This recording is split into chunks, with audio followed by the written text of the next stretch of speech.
Chapter 748. You and Chief Editor Bob are professionals. You should be able to find the most suitable time to publish these things, but not now. The official residence should be under tremendous pressure right now. What we need to do is to cooperate with Mr. President's pace and rhythm. Sulu said, the incident on Parliament Hill just happened. The public is very agitated. There are still hundreds of thousands of Federation soldiers on the front lines of the Imperium. The capital ring can't fall into chaos. As far as I know, other than attending Vice President Byron's funeral, Mr. Prabble has not appeared in public for more than 10 days, citing the need to increase the security level. Wood took a puff of his cigarette and reminded him with a slightly hoarse voice, this situation is not common. If the president really has a plan to deal with this matter, how do you and I know? How can we cooperate? To solve this matter, and to solve it as safely as possible, we must go through the judicial route. Sulu also lit a cigarette and continued, Mr. President is safe right now. However, some people have quietly built a wall within the government and even within the official residence. We should be able to find a reason to overthrow this wall by gradually applying pressure from the outside. He was about to say something else, but the burning smell and smoke from the front of the number 37 brand cigarettes lingered in front of his eyes. It was a bit of a hindrance. He suddenly realized that it was more like he was talking to himself. There was no need to say too much. Just like before, doing things was always more important than talking. When reporter Wood left the George Carlin Foundation Art Center, dusk had not yet completely faded. The peach blossoms by the street were smiling in the rich spring breeze and the golden warmth. Sulu felt that it was somewhat dazzling. When he was about to put on his sunglasses, he saw a girl that he had never expected to see appear in front of him. Therefore, the wide sunglasses froze in front of his chin in a somewhat comical manner. She was wearing an inconspicuous light gray sports windbreaker, just like the one she wore when she left the spaceport and headed to Cillian's concert amidst the cheers of countless soldiers. The hood of the windbreaker covered her head and face completely, covering her beautiful hair that had long turned from purple to black and from short to long. The occasional glimpse of her exquisite eyes under the hood's shadow was still enough to amaze everyone. After the grand funeral and the completion of the statue of Li Pifu, Jian Shuai did not return to the Federal Fleet. Instead, she returned to Philadelphia and spent some peaceful time with the old man in the grave. During this period of time, Sulu, who was far away in the West Woods, kept a correspondence with her. However, because of so many things that happened one after another, the love that had just become hot on the desolate planet of the Empire unfortunately did not have the chance to burn into an intoxicating flame. I always thought that men and women in love should communicate more passionately with each other. Jian Shuai walked in front of him, gently held his arm, and said with a smile, and should not deliberately keep too far away from each other. The members of Group 7 scattered around the stone steps of the art center, as well as the members responsible for sniping and security missions further away, looked at the slender hand that passed through Su Li's arm through their own eyes or long-range binoculars. They could not help but sigh softly in their hearts at the same time. They could not help but feel envious and jealous. Sulu smiled bitterly and said, It's been a bit troublesome recently, although our relationship has indeed developed a bit too lightly, and we have not even met much. Jian shrugged cutely, hugged his hand tighter, and said, But if I were your girlfriend, the more troublesome things are, the more you should tell me. This is indeed my problem, Sulu said with some shame. It's probably because I have never been in a serious relationship before, so I didn't consider it thoroughly. I forgive you. Jian Shuai raised her head slightly, her beautiful chin carrying a trace of mockery, her watery eyes reflecting the sunset. Then the two began to walk along the streets of the southern part of the capital. Within a range of 200 meters, on top of a tall building even further away, 20-some members of Group 7 vigilantly guarded the surroundings. The setting sun pulled their shadows very long, very long. The slow and seemingly extremely casual walk did not seem to require any destination. The love between the hero of the Federation and the nation's maiden should have been the most beautiful event in this constitutional calendar. However, in this turbulent era, countless passionate and ugly events happened one after another, leaving no time for people to watch or even catch their breath. There was actually no chance for a beautiful release. Speaking of which, this was actually the first time that Su Lu and Jian Shui'er walked like real lovers. It was just that this seemingly peaceful and beautiful love scene had no choice but to wrap around the members of Group 7 and slowly roll around like a snowball. It made people speechless. Moreover, in this extremely rare and precious stroll, the young man and woman's conversation still couldn't help but be extremely unharmonious with the scenery of late spring. In particular, Jian Shui'er was extremely clear about the relationship between him and the man from Green Dragon Mountain who had charged into Parliament Mountain. The nation's maiden beside him had already grown up. She still carried a beauty that could topple the entire Federation, adding a bit of gradually maturing brilliance. Sula knew better than anyone what kind of clear ideals and perseverance Jian Shui'er possessed under her moving appearance. After all, she was the daughter of the #1 traitor of the Federation and the Empress of the Empire. She had inherited the most inconceivable rebellious and daring traits of her parents. However, when he said that Li Jiedu was the behind-the-scenes leader of the radical faction in the military, he still found it somewhat hard to imagine that Jian Shui'er didn't show any shock in her eyes. I've always known that this cousin of mine, Li Jiedu, is a very extraordinary person. Over the years, even the most perceptive people in the Federation have only noticed his low profile. They have never thought that behind that low profile is a meticulous thinking and truly powerful self-confidence. Jian Shui'er leaned on his shoulder and said softly, "For such an extraordinary person to use such a long time to plan something, then the height he intends to reach must be extremely frightening. If you insist on standing on the opposite side of him, then I only have one piece of advice for you. When facing him, you can't be too cautious. Don't worry too much. These days, I've been working hard to learn how to get rid of the color of impulsiveness." Su Lu raised his head to look at the flat red ball in the middle of the street. He frowned, but there was a smile on his face. "On the contrary, I think that cousin of yours should be troubled right now. He needs to be more careful. How many years have we known each other?" Jian Shui'er quietly looked at his face and asked. "If we count from the victory concert, then it's the autumn of the 68th year of the constitutional calendar. It's been more than 3 years." Su Lu seriously thought about it, then said with a smile, "Of course, if we count from the time you played that little orphan girl on TV, it's been about 10 years, right? You know, I grew up watching the TV shows you acted in." "I often hear these kinds of jokes that aren't funny at all." Jian Shui'er shrugged and said with a smile, "Actually, what I want to say is that in the past 3 years, you have indeed changed a little. Although you still don't talk too much, you're not as quiet as you used to be." She glanced at the members of Group 7 behind her in the shadows of the street and shook her head with emotion. "And you seem to be a lot more confident. With just these few companions, you dare to claim that the most powerful man in the federal military is afraid of you. In the past, because of your unscrupulous father, I became a fugitive in the Federation. I was as nervous as a frozen fart all day long. So of course I'm more quiet," Su Lu said. Jian Shui'er interrupted. "I know what's going on in the military, but I'm still impressed by your novel and vulgar way of describing things." Su Lu continued with a smile. "Later, your cousin and the vice president, who died at the hands of Shi Qinghai, wanted to use this incident to pin me down. In the end, my grandfather stepped in and helped me. The biggest hidden danger in my life, the heaviest stone in my heart, suddenly disappeared. Of course, my mood improved a lot. When a person is in a good mood, they're willing to talk more. As for confidence, of course, General Li Jiedu is a very excellent and dangerous person. But as long as I'm not stupid enough to put myself in a dead end, I can't think of any way he can control me." Su Li's thick eyebrows furrowed again. The corners of his lips were tightly pressed together, and he pointed at the few high-rise buildings in front of him and said, "You see, I know very well where the dangers are, so these dangers don't exist for me." "I don't really understand what you're trying to say." In the shadow of the hoodie, that pair of elegant eyebrows furrowed beautifully.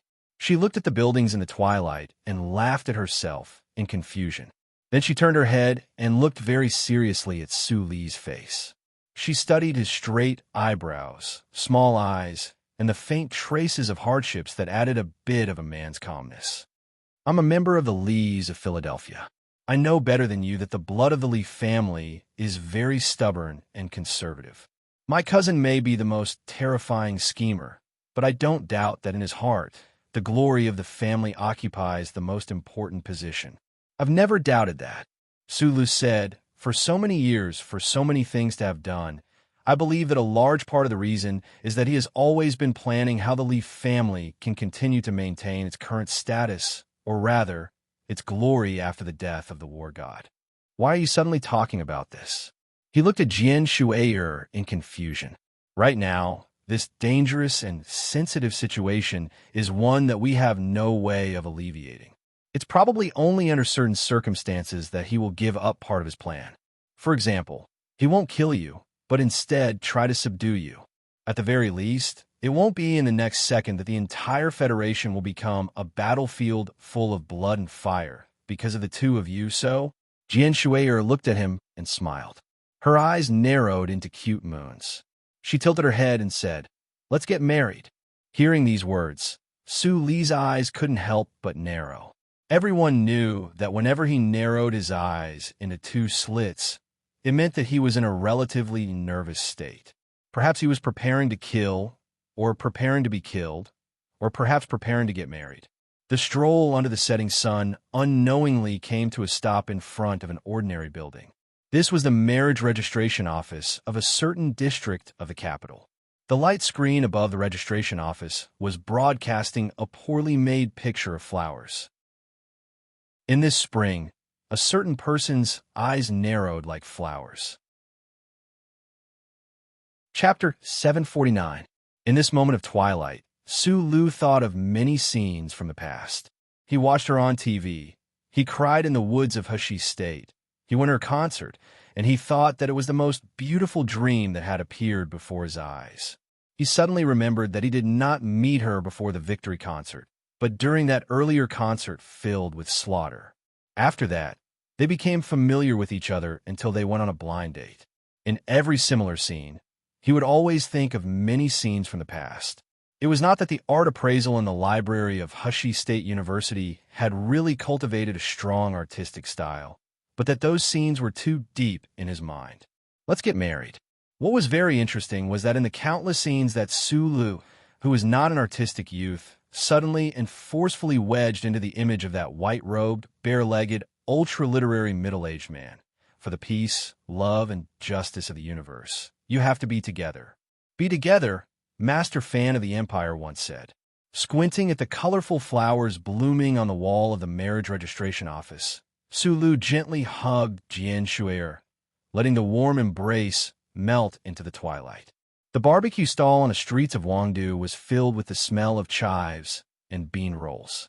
The cheap black market stall had 3 extremely out-of-place bottles of expensive Wenju No. 1. The amber liquor rippled in the glasses, just like the clumsy and confused expression that Su Lu could not suppress at this moment. Xiong Lin Quan and a few other team members were silently eating dinner at a nearby table. They looked up from time to time, but did not sit over because Zoe was sitting at this table. And then, Zoe had clearly drunk a lot. Her beautiful face was flushed. She narrowed her eyes at Su Lu and asked, "Did you guys register?" "No, this matter was too sudden." Su Lu answered very seriously. "I promised her that after this matter was settled, we would immediately get married. That hooligan must be very happy that you finally got the most famous woman in the Federation." Zoe looked at her slender fingers and said, "I've never had a problem with your messy love life, as long as you don't marry that disgusting Zhang Xiaoming." She raised her head and looked at him with slight ridicule. "What about Shang Qiu and Nan Xiaomei?" Su Lu stared at the wine glass in front of him. Suddenly, he grabbed it and drained it in one gulp. Stimulated by the alcohol, he frowned and muttered to himself, "I'm only one person. The Federation is not like Bermuda, where I can casually marry a few more." Zoe frowned and looked at him. Her nose moved slightly as if he was a smelly stone in a septic tank. She said sarcastically, You are not making a choice, but avoiding a choice. Although the effect is the same, you're not King manly enough. Take that national girl, for example. She actually asked the girl to take the initiative to propose. Are you a man? She also drained the wine in her glass in one gulp and mocked. Now that I think about it, that guy was actually more manly than you. Before he died, he still remembered the women he had messed with. Sula wanted to argue about who was more manly, the playboy Shi Qinghai and a useless guy like himself. He just felt that the way Zhou Yu promoted Nan Xiangmei just now was very similar to the way Little Watermelon promoted Shang Qiu in the old mansion in the 2nd Latitude District of Sunset Province. Suddenly, a little boy's sharp, cursing voice came from the table next to them. Zhou Yuhua was probably not used to the smell of the barbecue stall in the night market.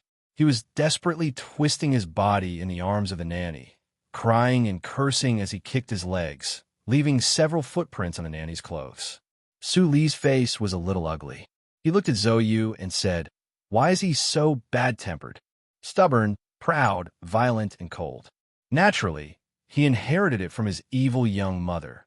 Zhou Yu replied self-deprecatingly, "I spent too much time on the front line. I really didn't expect you to teach him to be like this." Sulu said with a sullen face, "You'd better control him, or else I really can't help but beat him up. It's normal for little boys to be naughty. They're still young. They'll be fine when they grow up."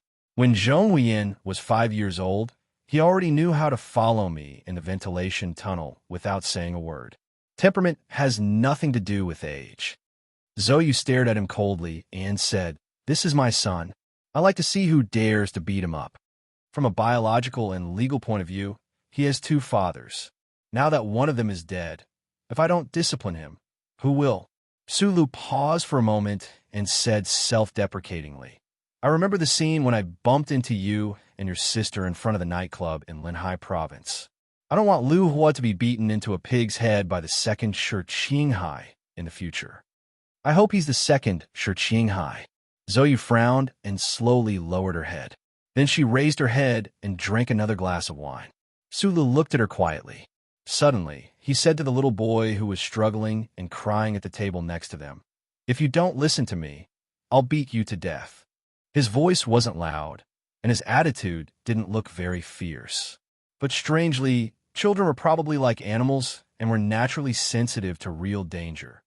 Zhou Yuhua stared blankly at the uncle who was sitting with his mother. He immediately pursed his lips and let his snot drip down. He didn't even dare to make a sound of sobbing. The nanny looked at Su Lu gratefully. The little boy didn't know whether it was because he was too tired from crying or because he was scared by Su Lu. He hugged the nanny's neck tightly and fell asleep. The windproof lights on the barbecue stall in the night market gave off a faint glow to the surrounding leaves. It felt warm and somewhat like a scene in a movie. Jin Shuayer's idea makes sense, but it's impossible for both sides to stop. I have to send all of them to prison before I can complete the task that the hooligan gave me. Zhou Yu glanced at him and said, "I originally thought that with your personality, you would directly rush into the military headquarters in a military mecca and blow up Li Jiedu. I promised the war god, I promised Mr. President, I promised your father, and I also promised Shi Qinghai over the phone. Although he couldn't hear me at the time, I will do my best to protect myself while destroying the enemy." After a moment of silence, Su Lu said, "I still don't have much confidence in the Federation's laws. But after what he did on Parliament Hill, the supporters of the radical faction in the military have been pretty much wiped out. As long as Mr. President can control the situation, the judicial process can continue. Do you really think that someone like Li Jiedu, who hid for more than a decade and used only a few months to easily take over the legacy his father left in the military and firmly control 2.5 military regions and nearly 100 divisions, like Li Jiedu, can really be brought to court by the judicial process? The military is ultimately the Federation's military. The chairman of the Joint Chiefs of Staff is not the president of the Federation. This is the capital, not a battlefield. Whether it is from the perspective of the law or public opinion, Li Jiedu has too many inherent shortcomings. If he really dares to instigate a coup in the military, how many of those troops will listen to him and stand against the elected government and Mr. President? Those generals and normal soldiers won't have the courage to face the spirit of the Constitution in order to satisfy his ambition and his seemingly hot-blooded slogans. If it is a war against the empire, the person who has the military is undoubtedly the most powerful. But in the internal struggle of the Federation, that is not completely the case. Just like right now, Lee Jae-do really wants me dead, but he can only assassinate me. He can't order the 17th Division to surround this block and directly bombard me and my team members into pieces of meat with cannonballs. How exactly are you going to cooperate with Mr. President's plan? Zoe looked at him quietly. Her watery eyes were tinged with faint worry. If it is really as you said, and the president is in a very difficult situation, then the difficult situation can become dangerous at any time. What can you do after the danger knocks on the door of the youth apartment? Bai Yulan said that my greatest strength is that I am good at simplifying complicated things. But right now, the Federation situation can't be simplified. In your eyes, forcibly returning from the West Woods and holding this press conference in the afternoon seems more like nonsense to vent my anger. In fact, I have my own plan. Tomorrow, the evidence of Vice President Byron and Lee Jae-do's involvement in the case of the Ancient Bell will appear on the internet to create a stir. You know, now the civilian internet of the Federation has been turned into a sh*t pit by those demons raised by the capitalists. It has no credibility in the hearts of the people, and it may even be directly regarded as a scam or a dark fantasy novel. But it is good to be able to create a stir first. Then, Chief Editor Bob and reporter Wood will choose the right time to release the relevant information. With the credibility of the Capital Special District Daily News, I think this storm will be bigger this time. The Ministry of Justice and the relevant departments, as well as the civilian agencies in the building of the Ministry of National Defense, are still under the control of the official residents. When the Federation begins to stir up a stir, Mr. President will have sufficient reason to either reauthorize me or authorize the Ministry of Justice to continue investigating the case of the Ancient Bell. I think even Parliament Hill will be on our side at that time. At that time, it will be General Lee Jae-do's turn to make a difficult decision. Should he wait for the investigation to end or fight to the death? Yes, he will definitely choose the latter, and I will also wait for him to choose the latter. Sula looked at Zhou Yu, whose eyebrows were getting tighter and tighter, and explained in a low voice, I am not good at political schemes. I will only force them to take action. I will keep an eye on the slightest change in the troops that Lee Jae-do can command. As long as they really do take action, I will stop them and get all the evidence in my hands. With this arrangement, the turmoil in the Federation can be controlled, and as long as I stay in the official residence, the most important thing, the safety of Mr. President, can be perfectly guaranteed. Zoe frowned and held her chin. She suddenly felt that the knowledge she had learned over the years and the judgment and analysis ability that helped Su Lu before were all very funny. This is an idiot's logical deduction. At this moment, in her eyes, Su Lu really looked like an idiot. She said sarcastically, You said a lot of nonsense, but the most important thing is the word stop. How can you stop the fully armed federal forces? And the safety of Mr. President, how can you guarantee it? Zoe spread her hands and stared at him angrily. Do you think you are the great creator who can turn thousands of armored vehicles and mechas into scrap metal with just a few words? Yes. According to the Charter of the Federation, President Pabre could easily control the army, as long as the army did not have its own thoughts. But now, the key was that the army had the most invincible armed force in the universe, and it started to have its own thoughts. Who could stop all this? Su Lu raised his wine glass to toast the worried girl in red. He thought to himself that he could indeed turn thousands of armored vehicles, mechas, and even battleships into scrap metal. With the support of the glory of the Charter, a certain someone could do anything, but do I have to tell you this? Chapter 750. Have you thought about Li Feng's problem? Zhou Yu gently swirled the wine glass with her fingers. The beautiful amber color contrasted nicely with the terrible leek paste. I forgot, Sulu replied. Zoe looked up at him. After thinking for a moment, she said seriously, you force your way back to the capital ring and then came up with this so-called plan. In my opinion, it's still laughably naive, but it's only natural when you think about it. You're an engineer who's only good at dealing with machines, numbers, and formulas. It's indeed a bit difficult for you to think about these problems. At least you're willing to think about it, which means you've improved. Perhaps this is a kind of regression. Sulu shrugged. This answer is somewhat interesting. It's much better than the average speech level you've shown in the past. Zoe mocked. Back to your naive plan. Of course, I firmly admit that if you're really the creator, then no matter how boring your plan is, it'll work. And Mr. President will definitely be happy to see this, so, Sulu, I'll pray for you. Sulu and the members of Group 7 silently disappeared into the night on the streets of Wangdu. No one knew where their destination was, and no one knew what they were going to do. Zoe sat at the night market stall with a wine glass in her hand. She did not say any useless prayers for a certain person. She just sat there silently, occasionally pouring the wine into her bright red lips. The strong wine almost made her red lips burn. Other than the owner of the barbecue stall, whose expression was much more numb than before, there were no other customers. The nanny carried the child to the car. The two orderlies at the table in the distance looked at her worriedly, worried that she would turn into the rumored unruly and cold young lady when she was drunk. A black car silently slid over like a ghost. There was no logo on the car, not even any eye-catching decorations, but for Zoe, she could easily recognize this specially made black car. There were no more than 10 of them in the entire universe. Zoe waved her hand to signal the two orderlies to stay where they were and not to come over. Zoe took a deep breath and carefully tidied her clothes. She adjusted the angle of the red flower on her temple to be impeccable. Then, she revealed a kind and reserved smile that gave a sense of distance. She stood up and greeted them respectfully. There was no need to worry about the black car at the back of the mountain. Li Ziyuan had officially begun his political career in S2 Oak State.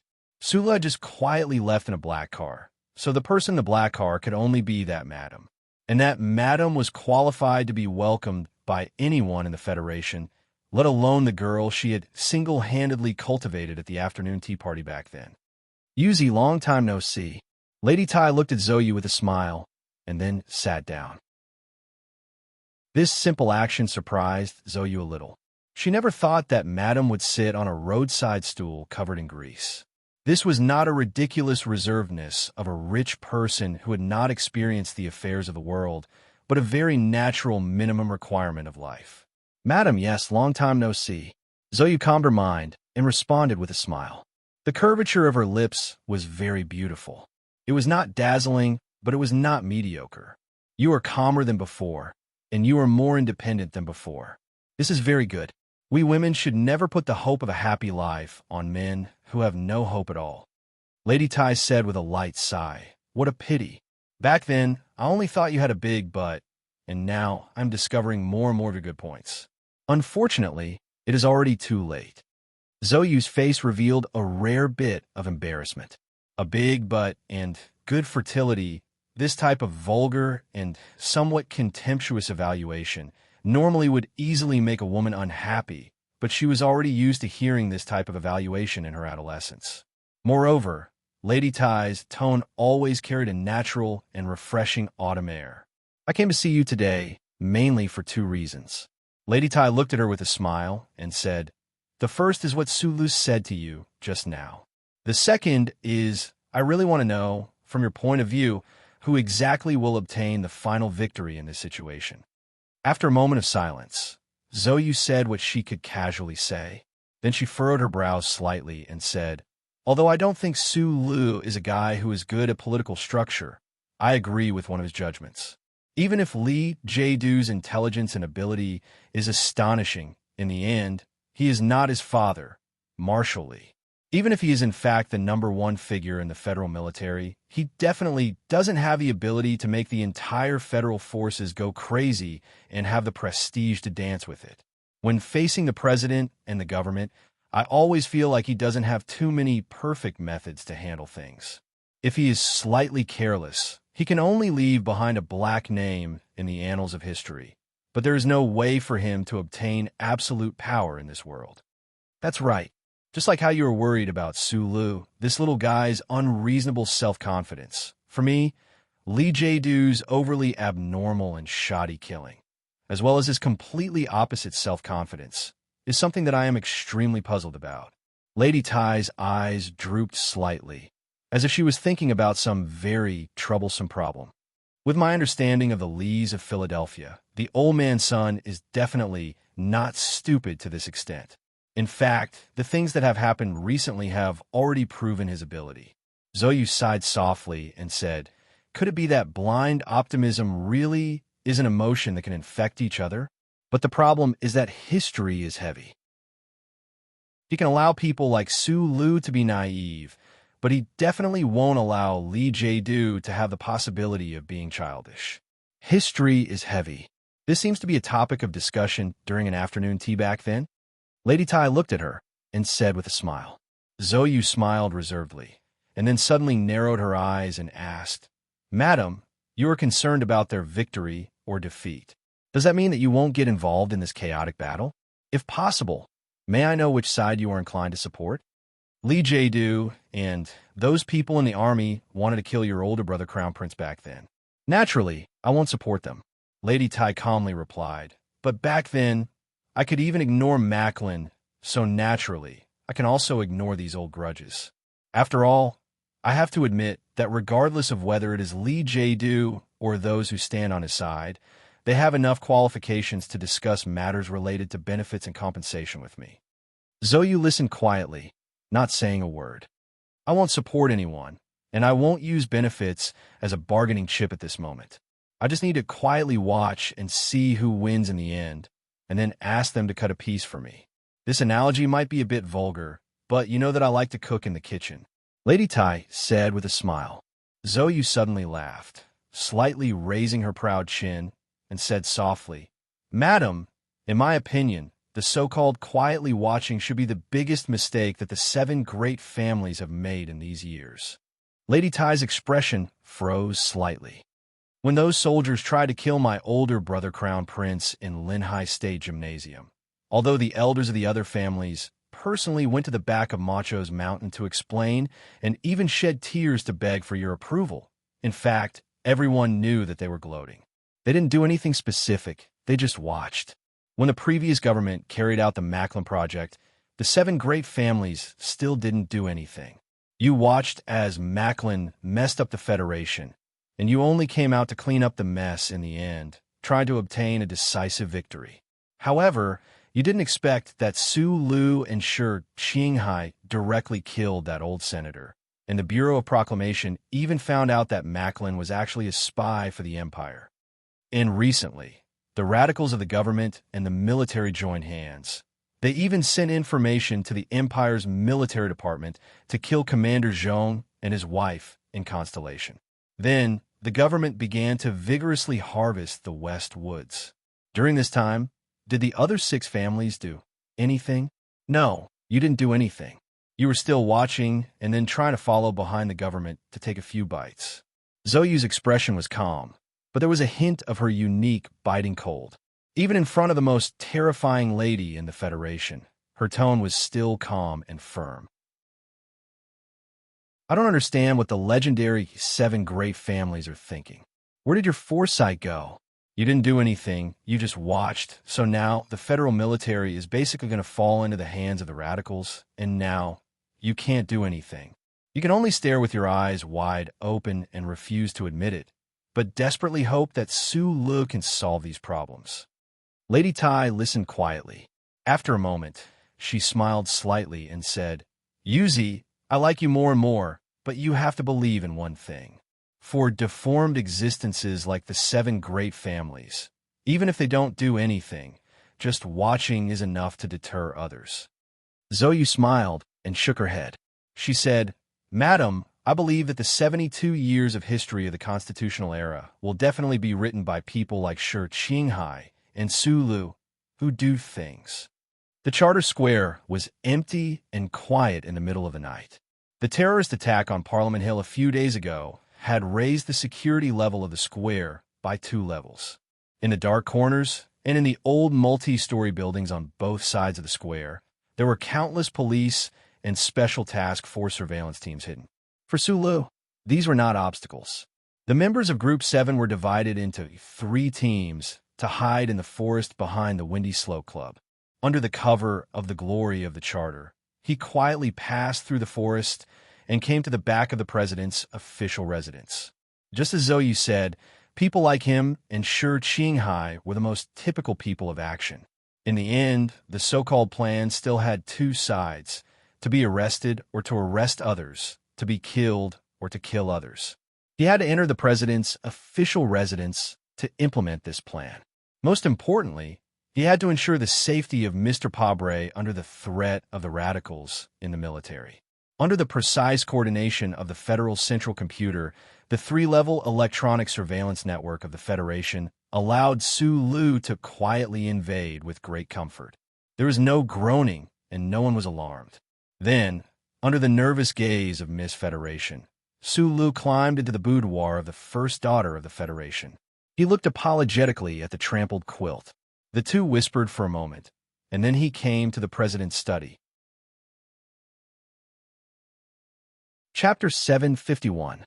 For the social system of the Federation, 5 years was a complete cycle. This was the political environment decided by the election.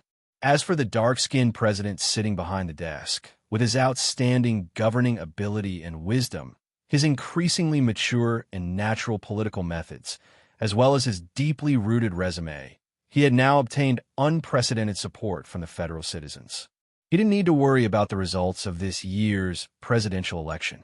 The so-called 5 years was just a normal occurrence. The silver frost in his eyes and hair could only prove that President Pabre had put in a lot of effort and care in order for the Federation to go further and obtain the final victory in the war with the Empire. 5 years ago, Tai Ziuan arranged a scene for Sulu at the Double Moon Festival Ball in Yue University. Without knowing, Sulu arranged for the legendary Chao Chiodao from Green Dragon Mountain to meet with Tai Ziuan. Together with Shi Qinghai, they indirectly facilitated the visit of Pabre, who was still a member of parliament at that time, to Green Dragon Mountain. This set a firm tone for that extremely intense presidential election. In the blink of an eye, 5 years had passed. Looking at the president behind the desk, deep in thought, Su Li's heart was still as calm and filled with joy and satisfaction as before. He was the first president of the Federation who was truly from the poor class. He came from an ordinary family of miners in Donglan. He used to be the most famous public interest lawyer in the Federation. For the sake of justice and victory for the common people, he fought to the end against those terrifying enterprises and families in the Federation. After winning the election, he chose a path that was completely different from the dark political manipulations of the past. He was more direct and passionate, with a clear and calm style. He never made ugly compromises for the sake of the overall situation. He had already proven that he was a real politician, not a politician. Just like what Shi Qinghai said when he raised his glass to celebrate in the bar, Pabre, he is our president. The we here refers to ordinary Federation people like you and me. The headquarters of the 1st Military Region requested to discipline you, but the proposal was suppressed by the Ministry of National Defense. Speaking of which, when are you going to marry Minister Zhou's daughter, or are you really going to marry that national girl? When President Pabre saw Su Lu standing out from the shadows, he didn't show any surprise on his face. He stood up with a gentle smile, turned off the platform in front of him, and took out 2 cups. Colonel Su Lu, you are a young hero of the Federation. I don't want your messy love life to be imitated by those male students in Linhai who are obviously over-secreting hormones. What do you want to drink? Coffee, tea, or wine? Tea. Thank you, Su Lu replied. Although he had already confirmed that Mr. President's safety was not a problem through the old man, when he saw the dark and steady face behind the desk, Su Lu really relaxed. If the military radicals really took crazy measures under pressure and hurt Mr. President, he really didn't know what the Federation would be like tomorrow. President Pabre always seemed very casual when interacting with the staff in his official residence. He looked like an ordinary leader of a work group, without a trace of the president's self-awareness. But in front of Sulu, this kind of casual expression was very natural and full. It seemed that in the depths of his heart, he had always regarded this outstanding young man as his own nephew. Probably because of the inherent thinking habits of his childhood, Sulu couldn't really be calm and natural when facing Mr. President. No matter how strong he became, the middle-aged man in front of him from Donglin was after all the president of the Federation, and he was the kind of president that deserved to be respected and followed. Holding a slightly hot cup of ordinary jasmine tea that was brewed by Mr. President himself, Sulu didn't waste too much time. After confirming that the monitoring equipment in the study was turned off, he used the fastest speed to describe the problems found in the case of the antique bell. President Pabre listened in silence. His thick lips were tightly closed, and his thick, straight eyebrows were slightly wrinkled.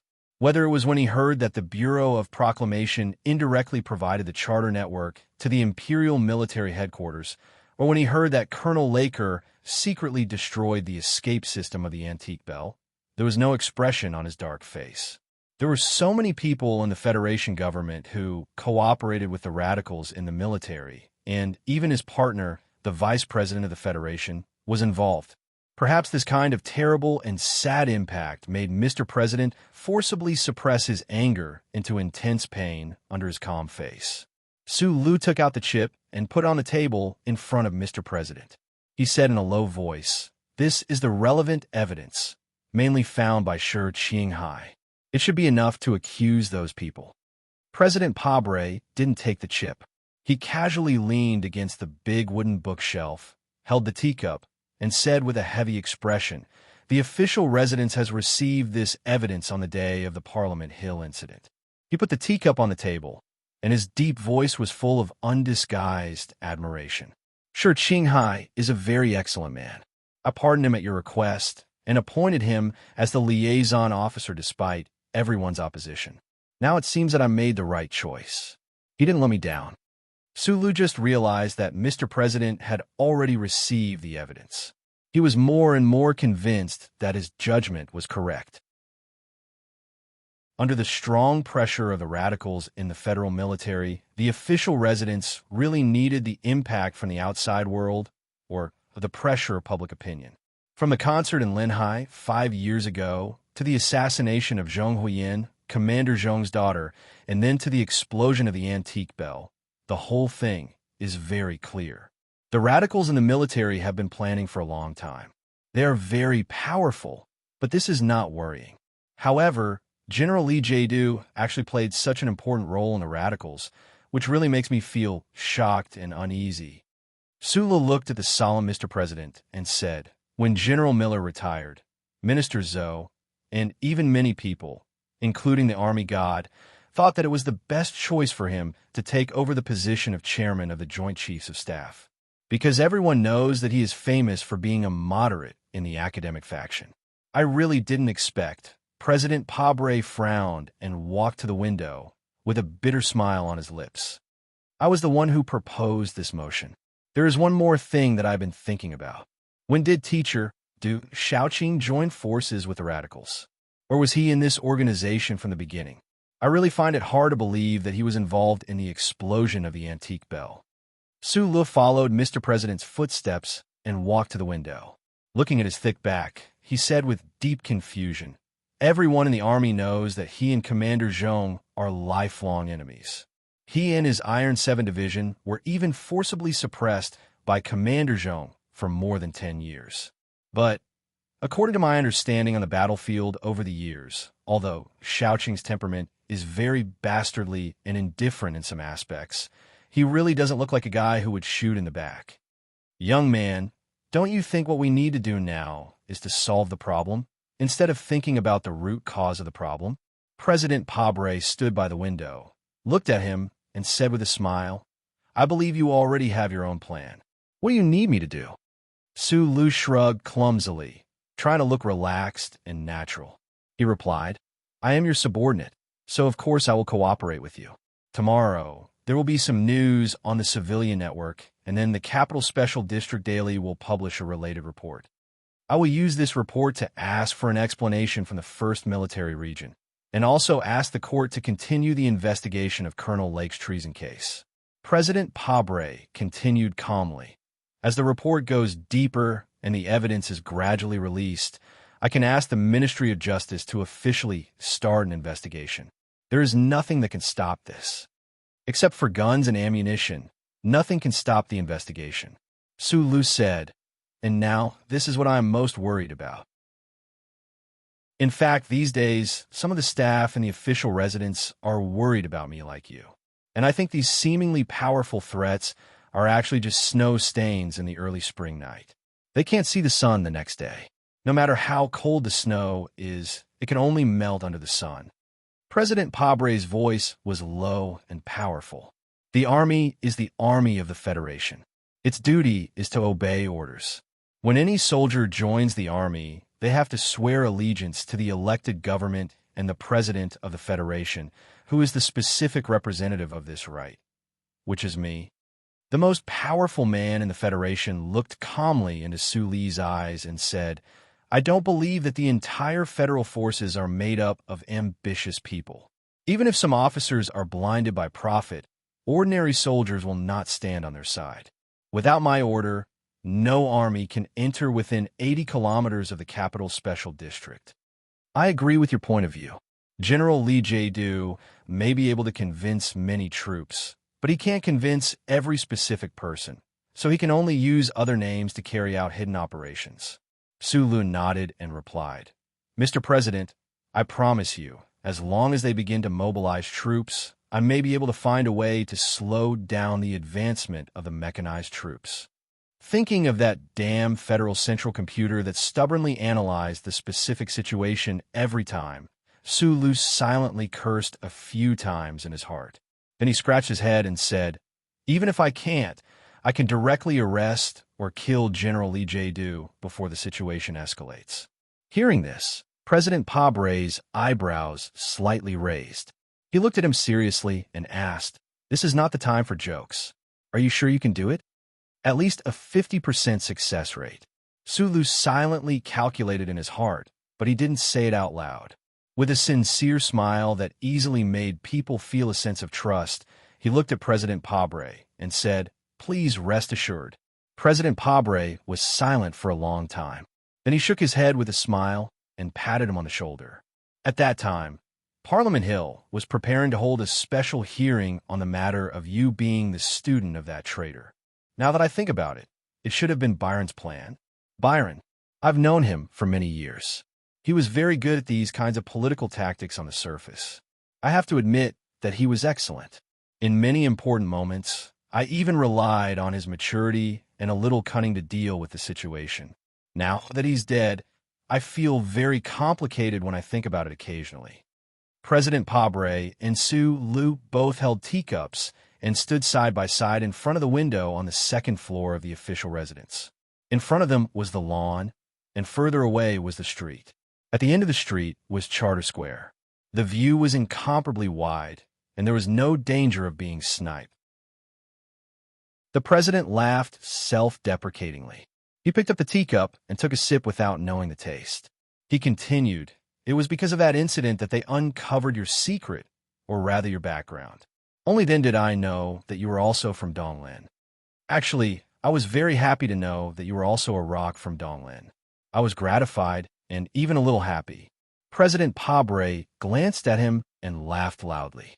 Su Lu looked at him and replied with a smile, When I found out that you were from Donglin, I believe that many Donglin people felt the same as me when I thought that a Donglin person would become the president of the Federation. We all felt very proud. The Donglin region was extremely remote. Since the crystal mines had dried up, it had become even more desolate. It had gradually become a corner forgotten by the Federation. The citizens of Donglin all looked forward to leaving that planet with no obvious changes in the seasons and no clear view of the beautiful starry sky. However, it was very difficult to enter the capital ring through immigration or examinations. The quota provided by the Federation was extremely limited. However, With Pabre being elected as the president of the Federation and Su Li's identity being exposed, there was an extremely subtle change. This pair of Donglin men, who were quite a few years apart in age, had already become the two most famous men in the Federation. The citizens of the capital ring naturally remembered the Donglin region again, as well as the especially famous Donglin rock saying. The Federation government, on the other hand, increased their support and immigration to the Donglin region. My wife returned to Donglin on my behalf at the beginning of the year. President Pabre said, "You probably don't know how proud the people back home are of us." Sulu smiled. He suddenly sank into silence. He looked at the starry sky outside the window and said faintly, "My hometown can't see such a beautiful starry sky. I can't change this, even if I'm the president of the Federation." It's said that the president of the Federation is the most powerful man in this galaxy. But no one knows that even if the president of the Federation wants to do something sometimes, it's very difficult to make even the slightest change in this galaxy. President Pabre looked at Sulu with an unusually solemn expression. He said, "It's really difficult to do things." There were countless agents of the Special Task Force hiding in the corners of the lawn outside the French windows. After the incident on Parliament Hill, the major organizations of the Federation increased their security levels. The security measures in places like the president's official residence were naturally extremely tight. In the rooms downstairs, the staff of the official residence were busy with their daily work.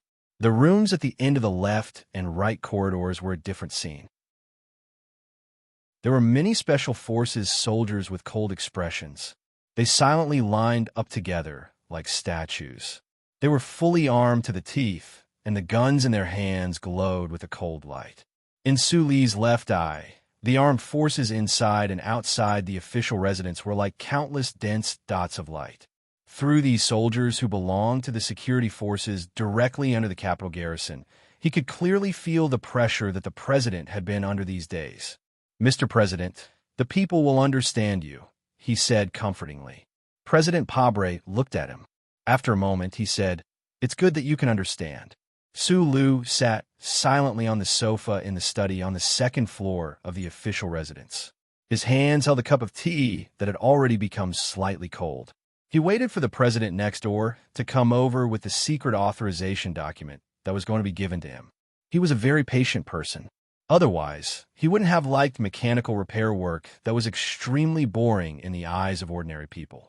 However, he didn't know if it was because the taste of the undrunk jasmine tea evaporated too quickly, or because the leather sofa, a cultural relic left behind by the previous dynasty, was too soft. It was only a moment, but it felt like an eternity to him. He continued to sit. He sat alone. He sat more and more alone, and it was getting colder and colder. Sulu narrowed his eyes. He looked at the dots of light that were scattered in various areas of the official residence in his left eye. He looked at the changes in the situation in the buildings around Charter Square further away.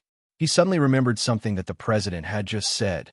"Without my order, no troops can enter within an 80-kilometer radius of the capital's special district." The troops that suddenly appeared in the streets and alleys were definitely less than 80 kilometers away from the president's official residence. The closest one was not even 800 meters away. He raised his head and silently looked at the heavy wooden door between the study and the confidential room next door. He confirmed that the president was on the other side of the door and didn't leave. He frowned and licked his dry lips. Through the communication system next to his collar, he sent the latest order to the members of Group 7 who were waiting outside the official residence. "All of you." After pausing for 2 seconds, his brows furrowed tighter and tighter. He continued in a soft voice, "Retreat immediately. If you encounter an abnormal situation, don't resist. I repeat, don't resist. And then, this is an order." After finishing what he had to do immediately, Sulu stood up and put the cup of jasmine tea back on the desk. He quickly walked to the window and narrowed his eyes to observe the situation in the lawn and the dark night. Then, with a whoosh, he forcefully closed all the thick curtains. The starry sky outside the window was covered, but the light in the study was brighter. The truth and falsehood of the light didn't affect the lighting effect. He He quickly walked to the door of the study near the corridor. He narrowed his eyes and saw the scene behind the door. He couldn't help but smile self-deprecatingly. He turned around and pulled off the belt on the bookcase. He forcefully locked the door and then subconsciously shook his head. After doing all this, Su Lu sat back on the uncomfortable leather sofa again. He rested his elbows on his thighs and thoughtfully stared at the wooden door that didn't open for a long time. It really didn't take long, but it felt very long, he said to himself in his heart. Feeling was really a terrible thing, because feelings were the best at deceiving people. Su Lu shook his head and took out a 37 brand cigarette from his jacket pocket. He tiredly leaned against the back of the sofa.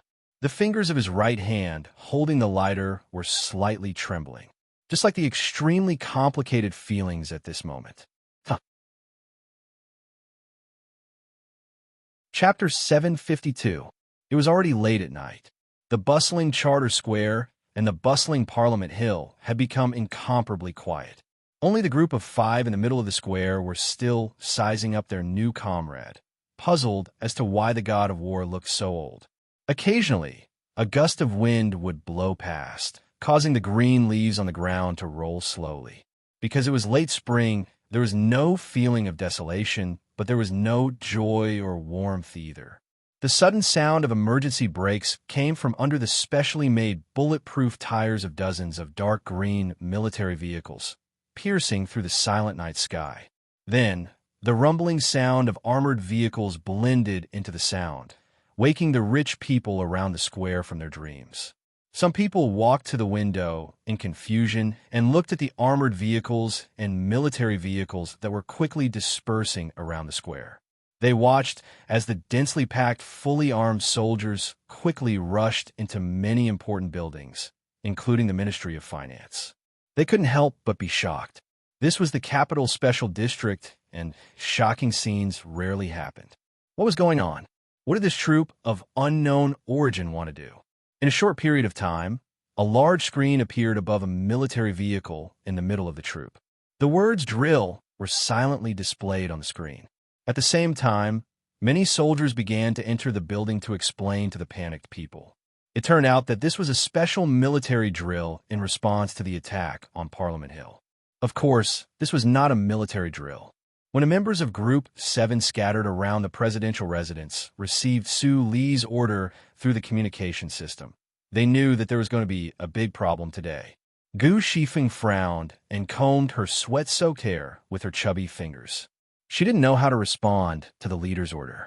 After receiving the order, the communication system automatically shut down.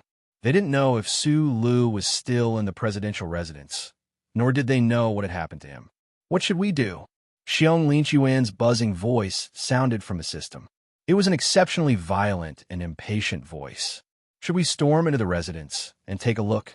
Don't you think it's a little too difficult for us to storm the president's residence with just 20 people? Gu Shifeng mocked, then frowned and said, "Let's retreat. This is the leader's order." Retreat again? Withdraw my ass. The angry voices of the members of Team 7 could be heard from the communication system. Someone said in a low voice, "Every time we are about to fight, the boss always wants us to retreat and take over the work himself. That time in 3320, that time in the Empire, what the F asterisk CK? Are we really useless SH asterisk T stirs?" Gu Shifeng understood the feelings of her team members.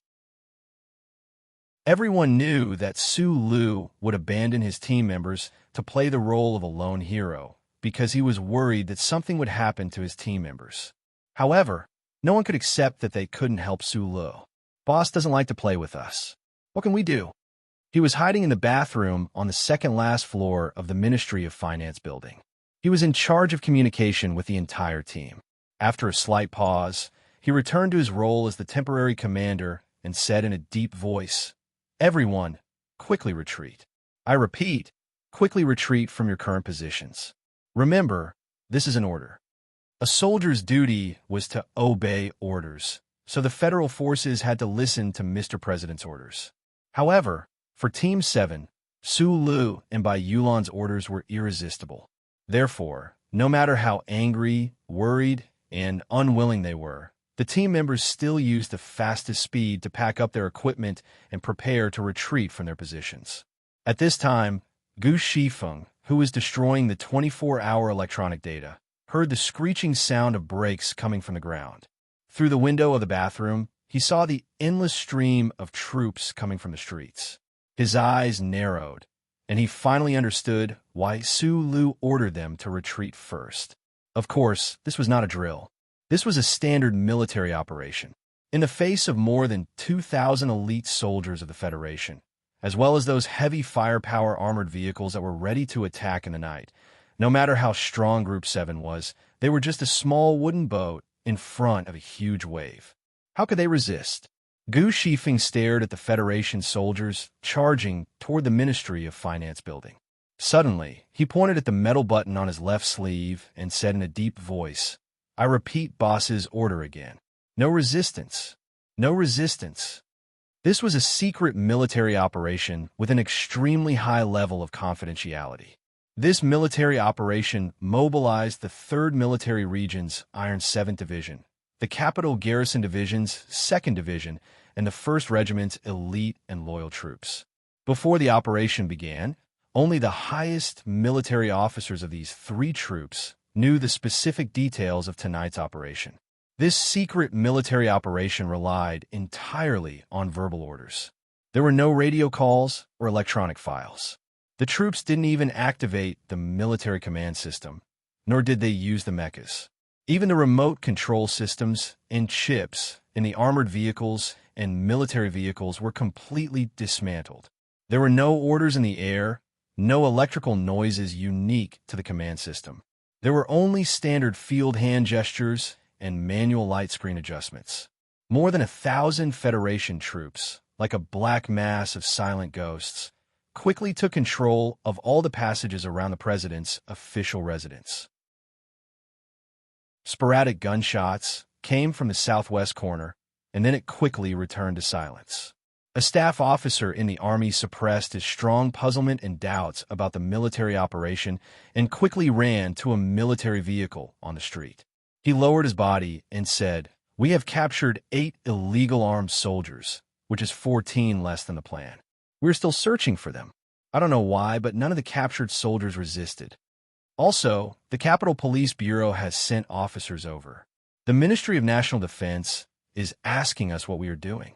The car window slowly rolled down, revealing Du Shaoqing's expressionless and extremely cold face.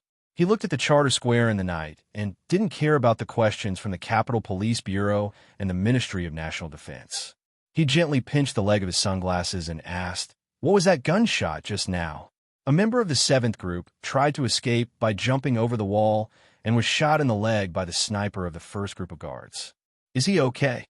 "It's not a big problem." "Not bad." Du Shaoqing pushed open the door and walked out. He said, "I still insist that those guys can't be considered real soldiers. But during the war with the Empire, those guys have proven their combat strength. The troops need them alive. Since they didn't resist, pay attention to their personal safety." "Yes, sir." The staff officer looked at the commander who was walking in the direction of the president's official residence and shook his head in confusion. After finishing the cigarette, Su Lu lit another one. Watching the flame gradually spread over the 3 words, Su Li's eyes narrowed. He took it in front of him and carefully examined it, as if he was trying to find a secret that he couldn't understand no matter how much he thought about it. Time ticked by, but no one pushed open the door of the study, which was next to the corridor. Only the sound of heavy footsteps could be heard faintly. Sitting on the sofa, he stared at the burning 37 brand cigarette, shook his head, and cursed a few vulgarities about Didi. Without the old man's help, Su Lu could accurately judge that the soldiers outside the door must be fully armed. They wore hard bulletproof vests, heavy transparent bulletproof helmets, and held dangerous high firepower guns in their hands. The door between the study and the confidential room was also not opened. The most powerful man in the Federation was behind the door. Su Lu licked his dry lips, stuffed the cigarette but into his mouth, and took a deep breath. He knew that he could not rush through the door. As for the door behind him, outside the window to his left, The lawn around the official residence was already occupied by hundreds of the Federation's most elite Special Forces soldiers. If he really dared to rush, then what greeted him would be countless bullets. Previously, he had thought that the elite Special Forces in the official residence, which belonged to the security forces directly under the Capitol garrison, were special measures used by Mr. President to protect him. Only now did he know that they were special measures used to arrest or kill him. This was really ridiculous and hilarious. But Sulu could not laugh. He felt as if he had returned to the abandoned mine pits in Donglan. Looking at the huge rock in front of him that was piled up by the mining machine to the wastewater outlet, his mood was irritable and gloomy. Because of this mood, he just stared blankly at the federal central computer that constantly displayed the firepower layout around the official residence in his left eye. He looked at the precise electronic map that showed the troops that had already controlled all the streets and alleys, but he did not have any conversation with it. "One's here." He carefully put out the cigarette, and counted the number of people he would see. Then, using the chip positioning provided by the federal central computer, he confirmed that the second one had also arrived. So he silently said in his heart, "Open the door." The door between the study and the confidential room opened. To be precise, it should be that the door, together with a large bookshelf full of books and the wall behind it, quietly opened and disappeared into the thick wall. A transparent glass wall appeared between the two rooms. Sulu narrowed his eyes and looked over there. He knew that this could not be a real glass wall, but a high-strength composite security wall. He had read the information beforehand and knew that the security measures inside the official residence were very strong. At that time, he was relieved from Mr. President's safety, but now he trapped himself. This transparent wall was thicker, more indestructible, and more infuriating than the wall that blocked in front of him in the Four States Foundation building. It separated him and the people behind the wall into two different worlds. At this time, anger and disappointment were a wall. He was on one side, and President Pabre was on the other side. On the second day after the funeral of God of War Li Pifu, Li Jadu stood up straight and participated in a secret meeting of the Trinity Association. In that meeting, facing the members' proposal to let Zhou Yingxing resign from the position of Minister of Defense, the Vice President of the Federation, Byron, once showed strong confidence and demanded that all actions should be based on the fundamental interests of the Federation. At that time, he smiled and said, "We are the Federation." In the luxurious washroom of the Parliament building, which was full of the aura of death and torture, Shi Qinghai once asked Shimanjin if that Mr. Senator was not Byron. Then who was it? Shimanjin, who was bleeding nonstop, looked at him and laughed nervously. She asked him mockingly, "Do you and Sulu know who your enemy is? Do you know who we are?" On the shining emblem of the Federation on the building of the Ministry of Defense, Sulu once seriously and solemnly reminded Du Shaoqing that as a soldier of the Federation, his duty was to obey orders. Du Shaoqing's expression was very complicated and strange at that time. He said that he knew. Yes, he did know, and he had always done so. The answer was revealed. It was not pleasant, and it was somewhat sad. For a long time, there was silence in the president's residence. No one spoke. Only the suffocating, heavy breathing of the soldiers could be faintly heard through the walls. President Pabre looked at Sulu through the glass wall and was silent for a long time. He slowly held his forehead with his broad palm, as if the decision he was about to make was extremely difficult for him. Li Jadu stood behind him with a gentle and calm expression as usual. Du Shaoqing stood at the door farther away. It was unknown when he had put on his sunglasses again, but there was no trace of expression on his face. President Pabre's tanned face was slightly firm. He said slowly, "At the press conference in the afternoon, you said to the camera that you were back. You asked if we were ready. I was very worried about you." He shook his head and said with emotion, "I was worried that you were not mentally prepared enough to face all of this." Sulu looked at Pabre's face very seriously. He felt very strange. Why was it that at this time, there was still no way to see any sense of insincerity on his face? So he remained silent, wanting to hear what the other party wanted to say. For so many years, you are the young man I admire the most." President Pabre's voice passed through the transparent wall. It was still so deep and powerful, and seemed particularly sincere and firm. He looked at Su Lu with unwavering eyes and said in a deep voice, "At this time, there is no need for any deception between us. You can believe this without hesitation. No matter what kind of suffering and pain you have experienced, you still have innocence and hot-bloodedness in the depths of your bones. And this kind of naked, beautiful trust is very rare." Sulu suddenly opened his mouth without warning. He frowned and looked at the people on the other side of the transparent wall. It was unknown whether he was asking them or asking himself. Naive is the synonym for stupid? I just told a friend this afternoon that as long as I don't force myself into a dead end, no one can catch or kill me now. Then I realized that because I was afraid of you dying, I really foolishly forced myself into a dead end.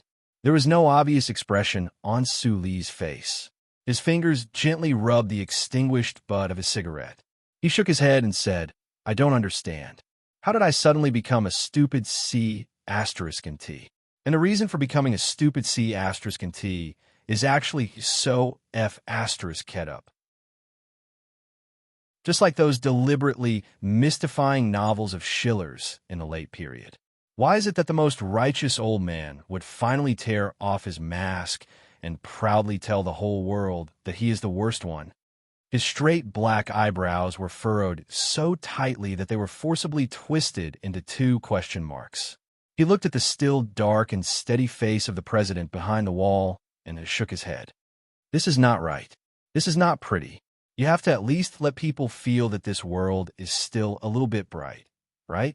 The president of the Federation, the vice president, the senior senator, the chairman of the Joint Chiefs of Staff, the invincible general of a generation. Yes, you are the Federation. You are the army." Su Li's face was full of self-mockery.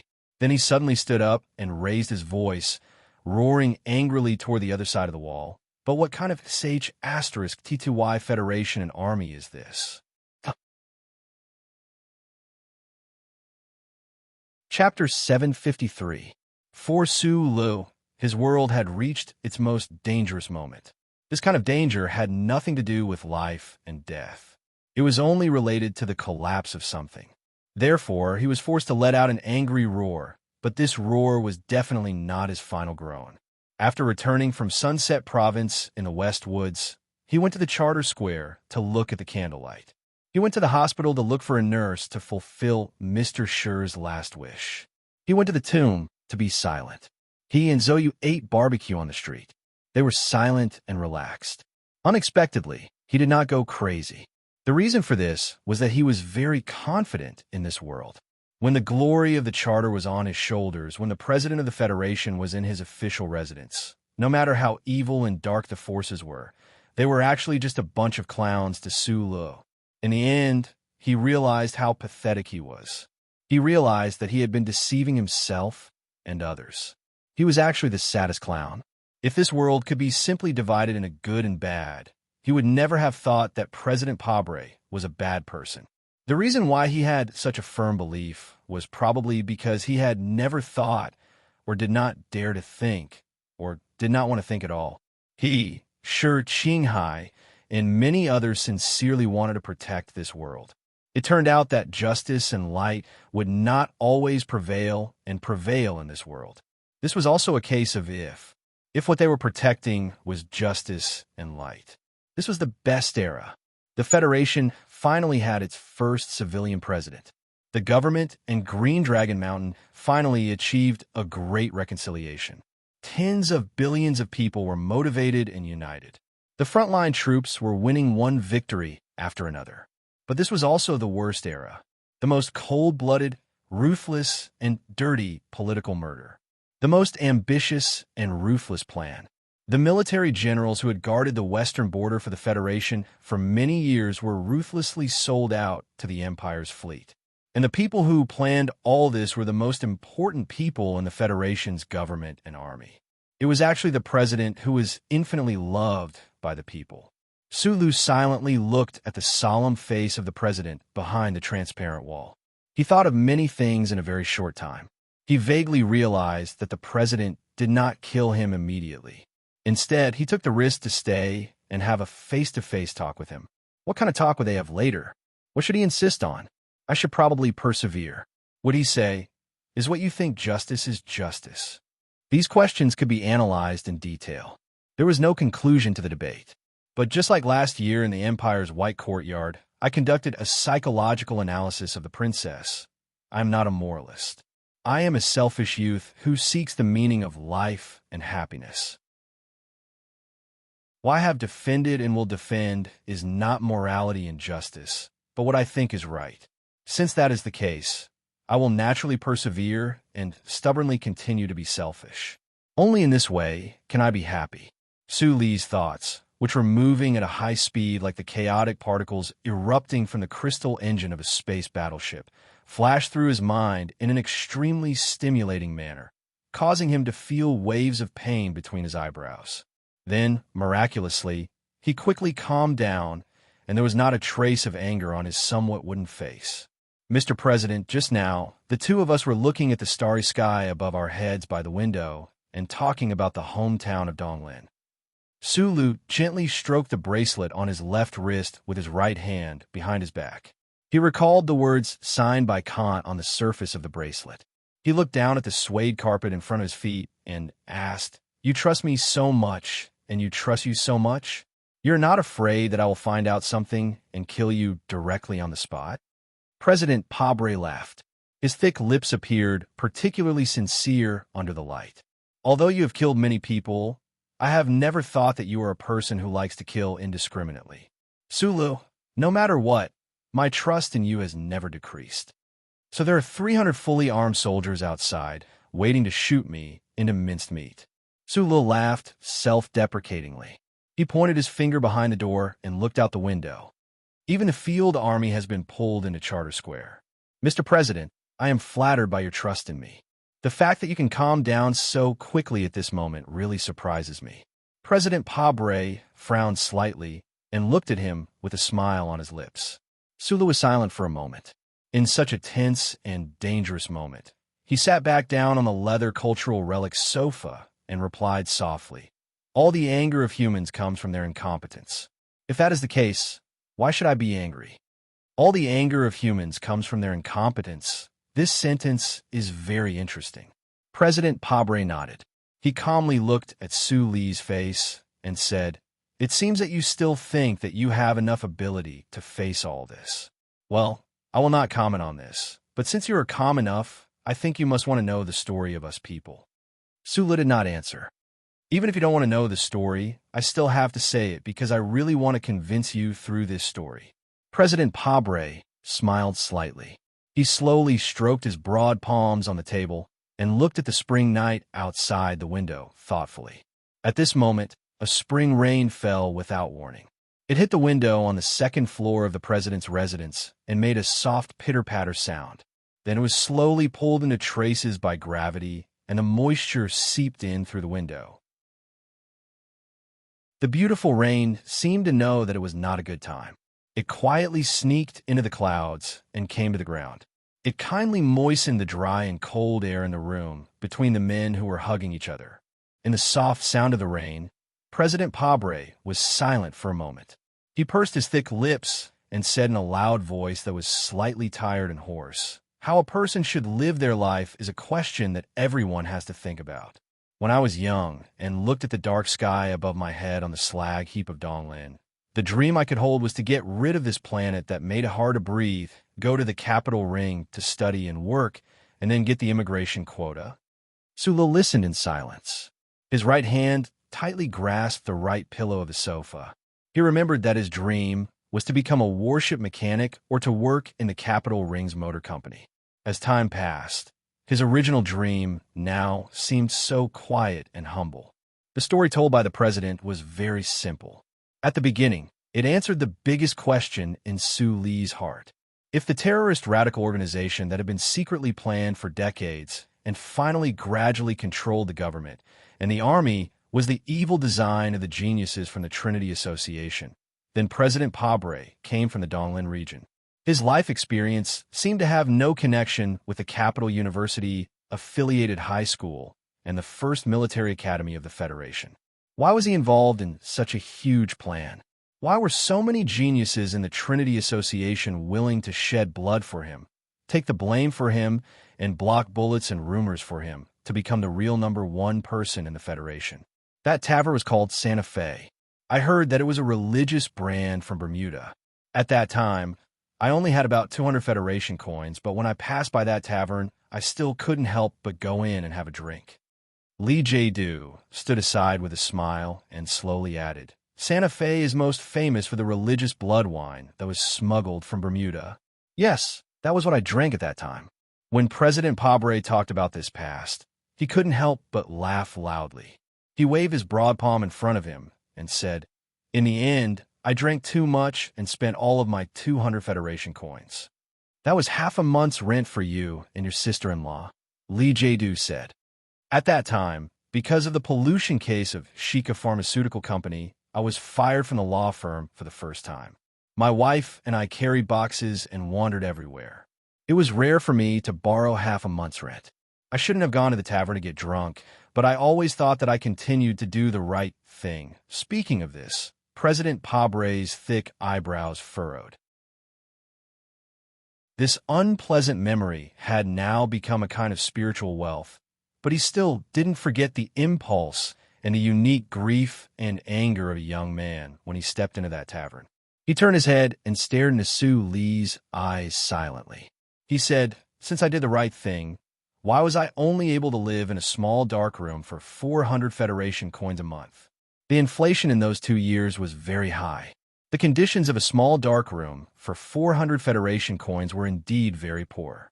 Lee J. Du shook his head and added with a smile, while Du Shaoqing, who was standing at the door, still had an indifferent expression on his face and didn't take off his sunglasses.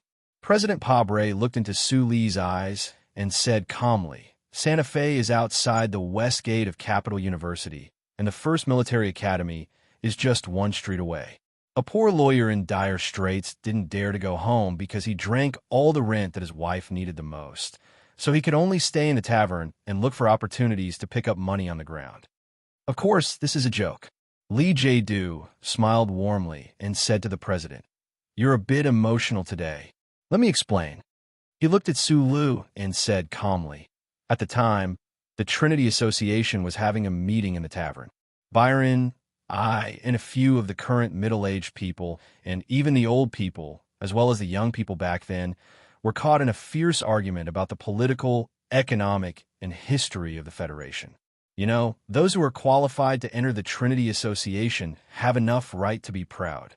They all have their own views about the world, and no one can convince the other. But we basically came to a consensus. If the Federation is to continue to develop, the 7 great families, these abnormal existences, must be eliminated." Lee J. Du's eyes drooped slightly, and he said softly with a smile, "This is the wild imagination of the young people, but you have to allow the young people the right to be wild." But how to do it? We began to quarrel fiercely again. The quarrels of so-called geniuses sometimes often fall into a state of fantasy.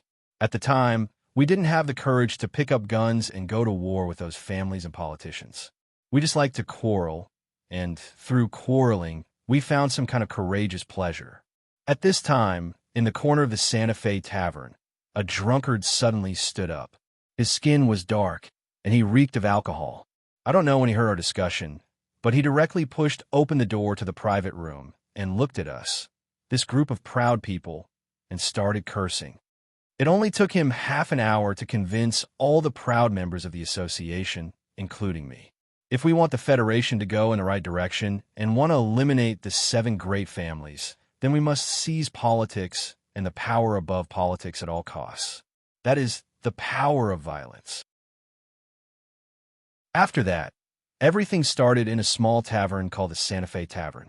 In this tavern, a group of geniuses of the Trinity Association were directly convinced by a drunk black man to carry out some great or crazy plan. President Pabre slightly frowned and recalled with emotion. In the tavern, I didn't pick up that month's rent, but picked up a group of abnormal geniuses whose average IQ was much higher than mine. Li Jie-du raised his head, looked at Su Lu, and said with a smile, "You see, this is how history changes." In the middle, I put in a draft of more than 20 words. It was really written in a mess, so I'm going to edit it now. Note, all the anger of man comes from his incompetence. I don't know who said it, but I saw Jing Guan say it. And then the history of the small tavern. I was thinking of when Qi Dian was building the station, and the feeling of when hidden sword Jiangnan broke into Qi Dian's chat room. This Jianghu rumor was written by Zi Yuan, an old Duan of Longkong. When I was editing it, I marked it. I'm not trying to flatter Zhang or anything, but in the future, I'll make them all die tragically, cough cough. At this time, it's 5 in the afternoon, and I've already sent my wife to the expansion party. I'll rest for a while, and then I'll continue writing. Chapter 754. Joining the Trinity Association required extremely harsh conditions. Just by thinking about the amazing Shi Qinghai, one could probably agree with what President Pabre had said earlier. The people who drank lightly in the tavern definitely had a superhuman IQ and extraordinary abilities. In short, they were indeed a group of abnormal geniuses. An unemployed, tanned lawyer who had just been fired from a law firm and wandered the streets in the snowy winter of the capital, drinking until he was dead drunk, actually used less than half an hour to successfully convince this group of abnormal geniuses and make them really start to carry out this seemingly crazy long-term plan. This was a historical event that not many people knew about for the time being, but it would probably be firmly recorded in history books. It seems so incredible. This is probably the charisma that Shi Qinghai once talked about, Su Lu thought silently. His right hand tightly gripped the armrest of the leather relic sofa. His fingers felt the cool and smooth touch, and his mood was extremely complicated. Silently looking at the dark-skinned, middle-aged man behind the transparent wall, Su Li's thick eyebrows furrowed tightly.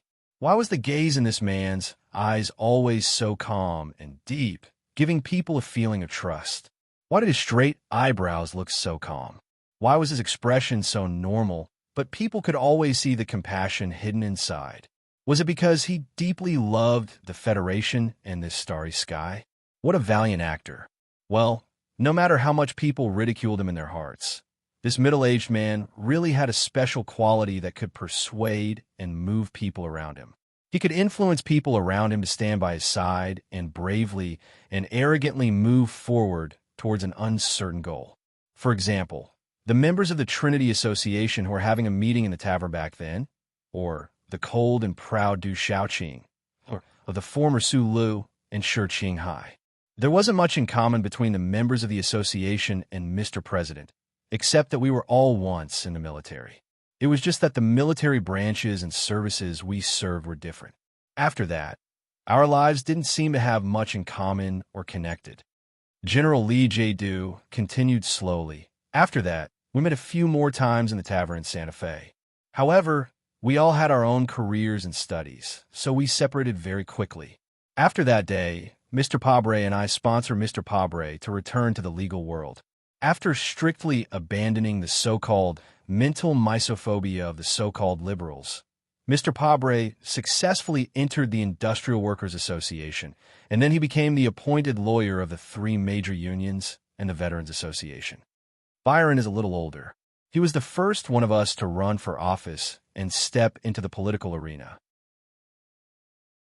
I still stayed in the Army, but according to the plan, I left the frontline field forces and returned to number 1 hospital to teach and educate people again. In the past 10 years of teaching, I have discovered some very good young talents. I can proudly say that these young people are the key to the true success of our great cause in the future. Sula looked at Du Xiaoqing, who had been standing by the door.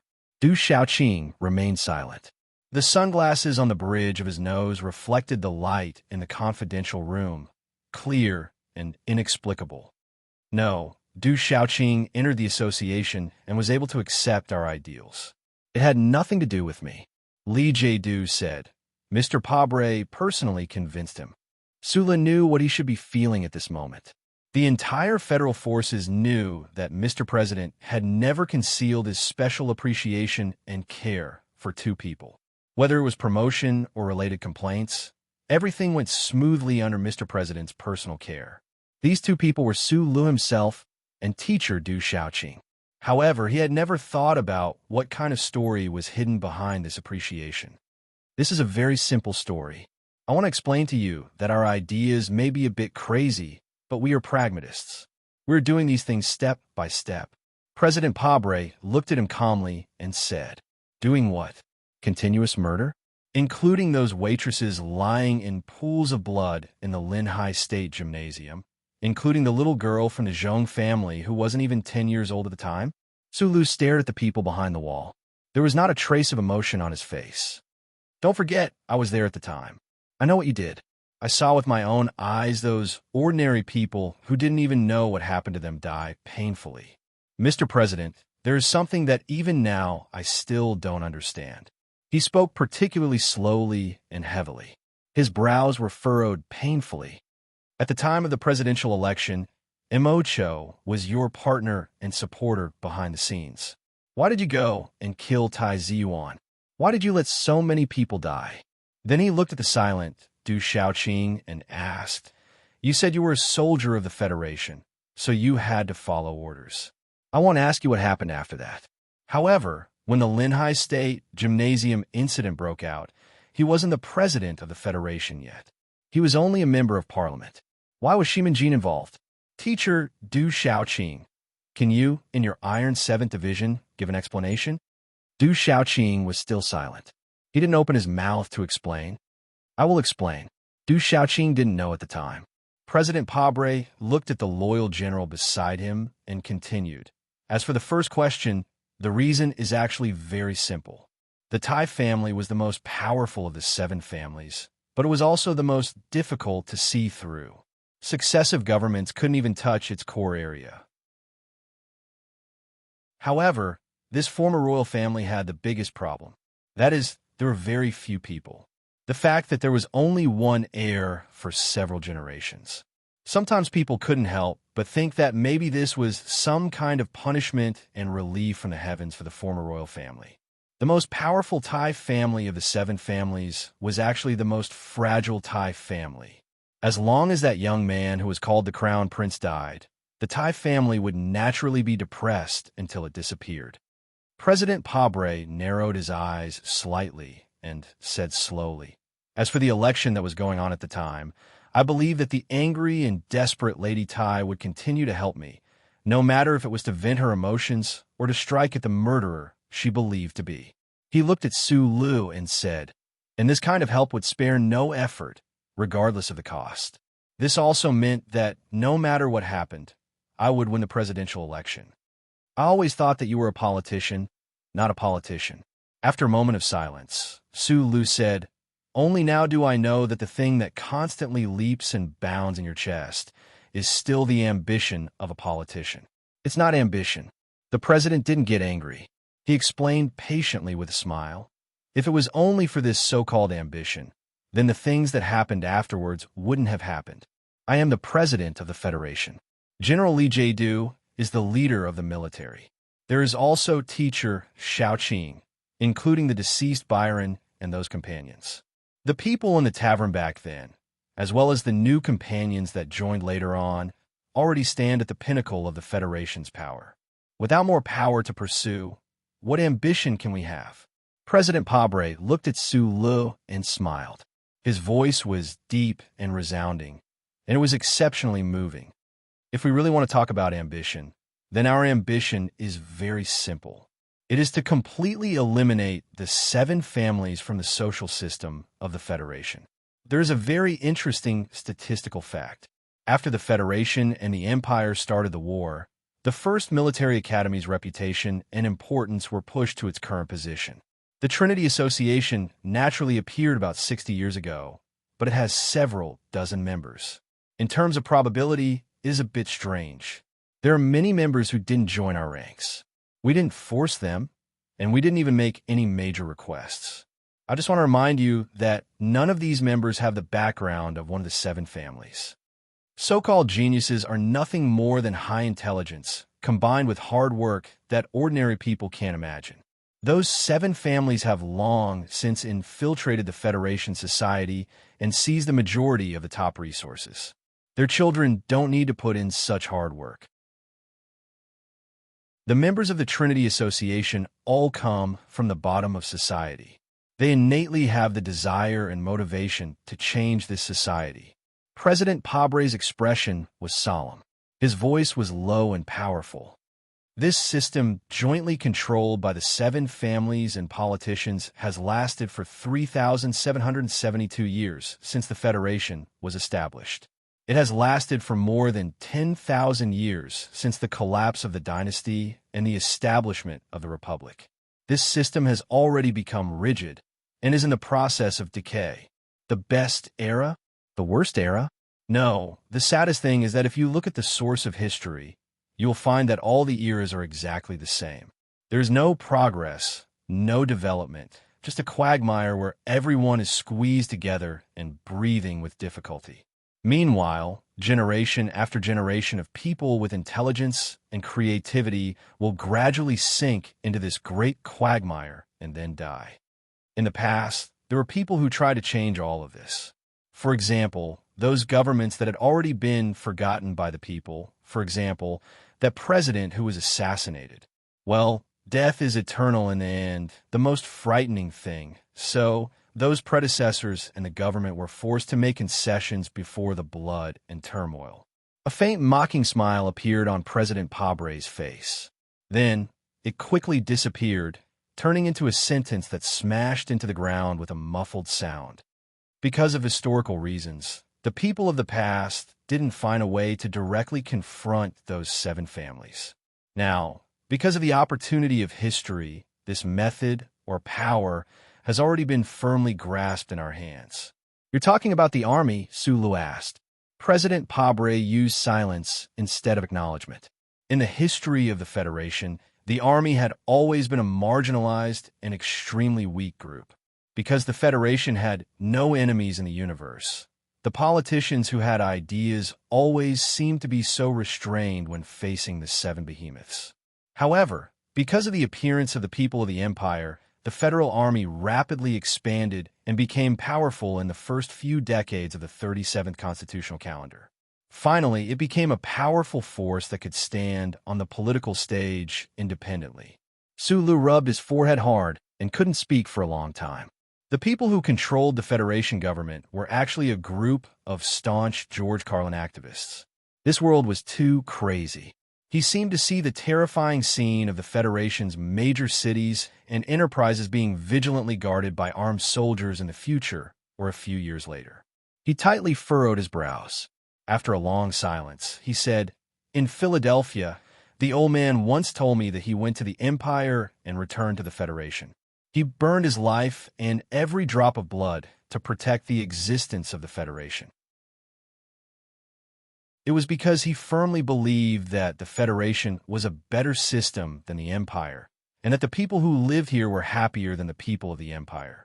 General Lee J. behind the transparent wall raised his eyebrows slightly and looked at him. "I also think so. Putting aside the relationship of birth and blood, the relationship of invasion and anti-invasion, I fight for the Federation precisely because of this." Sulu raised his head and looked at the president behind the wall. He said seriously, "Your ideals may be respected and even worshipped by many people of the Federation and the young students of the future, but if the government is really used to relying on the military to solve its internal affairs like a drug, your government will become a military government. You may succeed, but you will fail in the end." President Pabre was silent for a moment and then replied, "I understand your worries, but please believe me. I am not Nanshui. We are not the people of Green Dragon Mountain. We are very calm." "Calm?" Sulu stood up and stared at the president's face behind the wall. He asked, "You have never been on the battlefield. You have never fired a gun. Perhaps you have never killed someone with your own hands.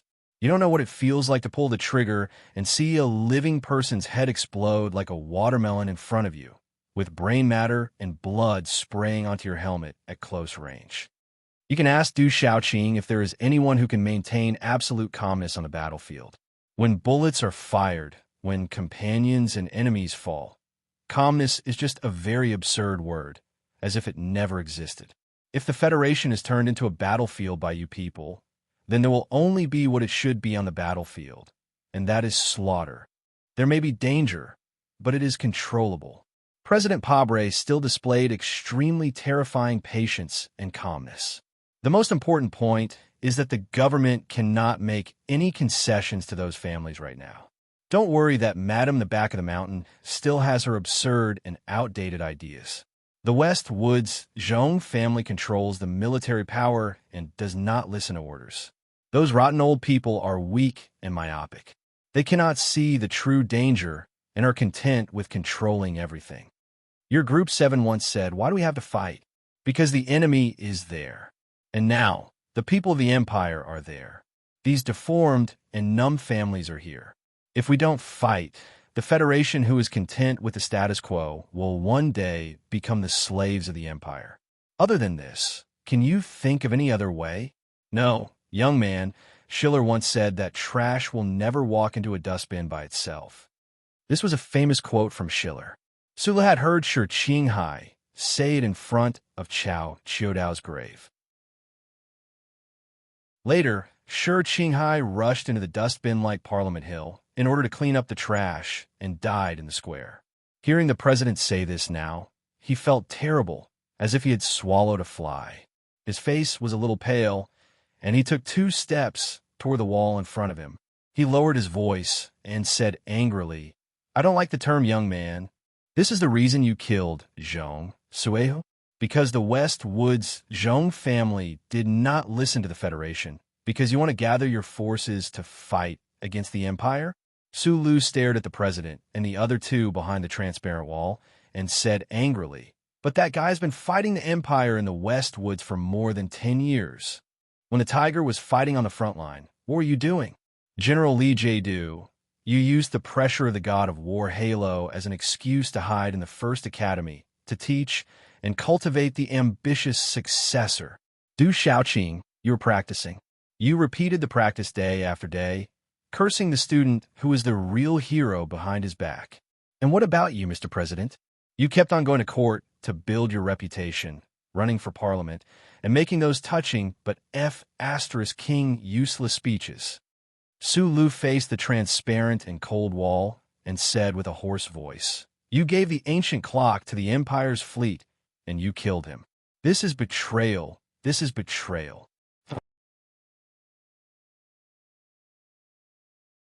Chapter 755.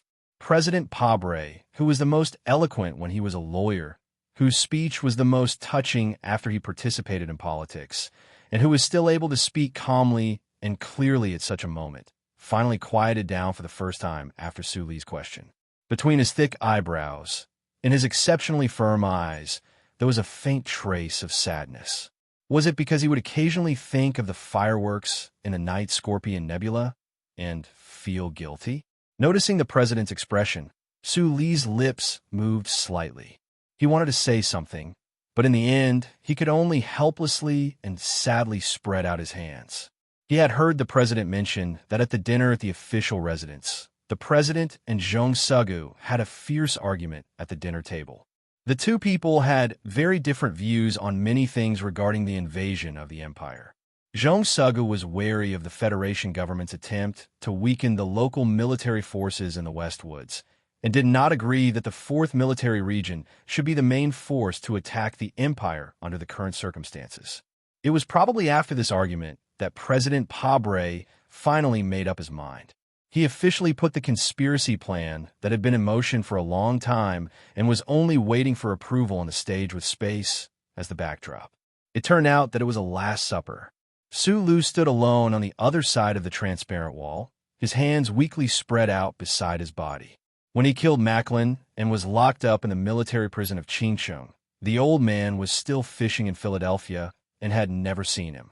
The entire Federation was silent, and the leaders of the 7 major families wanted him dead immediately.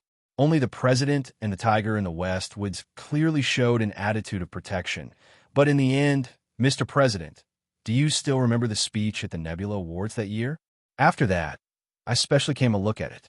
Sulu raised his head and looked at President Pabre behind the wall.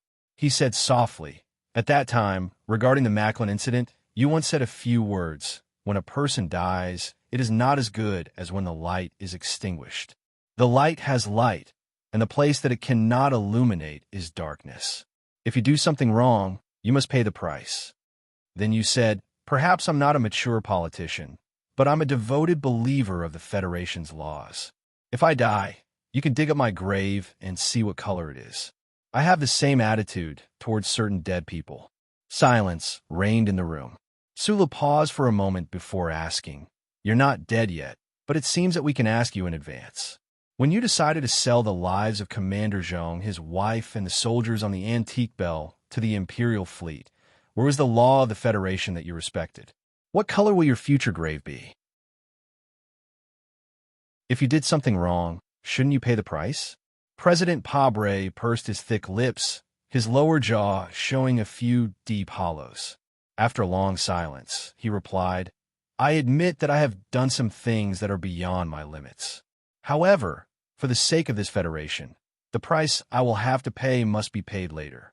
I have long been mentally prepared to be judged by history." Sula looked at him and said sarcastically, "If we let history judge us, the Imperial Expeditionary Force can also say that we don't need to resist. Medellin can also say that we don't need to pay attention to him. Commander Zhong has more reason to say that. Mr. President, don't you think that this statement is shameless and hypocritical? If only history is qualified to judge you, then how are you qualified to judge others?" At this point in the conversation, Su Li's words had finally succeeded in infuriating him. He slowly stood up from his chair and walked to the transparent wall. He looked at Su Lu, who was right in front of him but far away in the sky, and said word by word, "Su Lu, don't worry. Shameless? Hypocritical? Colonel Su Lu, please don't forget that you also used the pen that stabbed into your throat to judge Medellin without being convicted by the court." Separated by the transparent and cold wall, Su Lu and President Pabre stood face to face. They opened their eyes without blinking and looked into each other's eyes.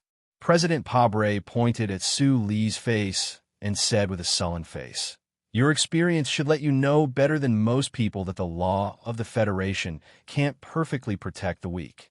Most of the time, it can only protect the powerful to escape the punishment they deserve. That's why the Medellin case was stopped, and the Ministry of Justice is in a terrible state. That's why you play the role of judge yourself. The government of the Federation is an elected government. Facing the danger of the Empire's invasion, it has to be constantly vigilant against the warlords of the West Woods. Don't the Zhong family and the other families have broken the law? But which district attorney would be able to successfully send them to prison? The Federation has the glory of the Charter, but in front of these powerful people who have countless scapegoats and are even used to carrying scapegoats around with them and responding to the Charter at any time, what is the law?" Sula looked at the president's angry accusation and narrowed his eyes. Because of the words scapegoats and the glory of the Charter, he thought of the knife glinting on Tiger Mountain Road and the district procuratorate full of peach blossoms in spring many years ago. He silently admitted that what the president said was true. When you killed Medellin, you didn't need the law to prepare for you. Why do you have to ask the government to do so? President Pabre looked at him with a solemn expression and said, "The reason why I admire you and Shi Qinghai is because of your attitude in doing things, and this is also the attitude that I will live with in my life. Evil must pay the price. In order to practice the ultimate fairness and justice, kind people should do whatever it takes, because morality is a fragile thing that needs to be carefully protected by strength. When I was expelled from the law firm because of a public interest lawsuit, and my wife and I were laughed at and chased out of our house, wandering the snowy streets with a broken box, looking for a small dark house to rent, I confirmed this. Even if I were to be buried in a grave in the future, I would have a clear conscience." President Pabre's anger gradually calmed down because of these words. He put his broad palm on the transparent wall and looked at Su Lu with extreme calmness. We are not the Knights of Concern in Schiller's words, and we are not radical. We don't plan to use the army to madly sweep everything. But when the reform of the Federation encounters the desperate struggle of those families, the army will be the most powerful protection of the Federation government. We have a very long-term detailed plan. The current government has already pushed the Parliament to pass the Golden Fusion algorithm. In the next 5 years, my companions and I will use the current situation of the war to push for the passage of more bills. In the plan, the government and I will introduce the Affirmative Action Act, the Double Ring Health Insurance Act, the Income Tax Amendment Act, and then the government will work hard to pass the Fund Share Exchange Act. President Pabre slightly raised his chin, and his eyes were firm and deep. The previous governments have never been able to figure out how much resources the 7 families control through those foundations that are as numerous as fish in the sea. They can hide from the government surveillance and can exert a fatal influence on the industries that are related to the safety of the Federation. These things must be done during my term. George Carlin said that information asymmetry is the root of the unfairness of the Federation society. What we want to do is to open up this information and let the ordinary citizens of the Federation carry out the most effective and direct supervision. Sulu, don't worry that the Federation government will become a military government. We will welcome a brand new, real elected government. Pabre withdrew his gaze and looked calmly at the silent Sulu. He said, "You have contributed to the Federation. I don't want to give you any unfair treatment. I only hope that you can calm down, stand on the highest level, and consider the interests of the people of the Federation. I know that this sounds like a utopia that only exists in people's fantasies, but the ideal has never been so close to reality as it is today. This is the Federation's best chance. We are idealists? Liberals? Pragmatists? No, we are all people who insist on what is right and fight to the end." President Pabre looked at Sulu and said in a low voice, "We are all the same in our bones. We're just a stinky and hard rock from Donglan." The president raised his right arm and pointed at Li Jiedu and Du Shaoqing beside him. His calm and infectious gaze pierced through the invisible wall and fell on Su Li's face. "Join us, Sulu. Has that day really come? No, will that day really come?" Sulu listened in silence and subconsciously thought about it. He did not voice his doubts. He suddenly felt that his brain could not wrap itself around it. So, the person who killed Macklin and the people he hated were the same kind of people deep down in their bones. But how could Macklin be equated with that tiger? "On your path, many people who have died are innocent," he said with a frown and a slightly hoarse voice. "This is not right. There is never perfect justice in the world." President Pabre said quietly, "For a long-term goal, there will always be people who need to sacrifice." Sulu silently recalled Professor Shun's words in his heart. There was never any reason in the universe. So he asked, "Then why is it not you or me who sacrificed?" President Pabre was silent for a moment and then said, "Schiller once wrote a legendary novel in his early years. The novel described a war that surrounded Shanxing. In his later years, he wrote another novel, The Story of the Soldier, which described the innocent people who were used as shields by the hero during the war. The soldier's death saved the hero of Shanxing and indirectly saved hundreds of thousands of people. However, to him, it was such a tragedy. I think this story can answer your previous question. I have read this story. In my opinion, the soldier's death was not a sacrifice because no one asked for his opinion. That is the source of the tragedy." Sulu narrowed his eyes and said, "Similarly, you did not ask the waitress in the Linhai State Gymnasium whether the soldiers of the West Woods on the ancient bell were willing to die for your grand plan. So, this is not a sacrifice. It is still murder. Then, in the Golden Foundation building, those special task force agents who died under the guns of you and Shi Qinghai, should they be considered as sacrifices or were they murdered by you?"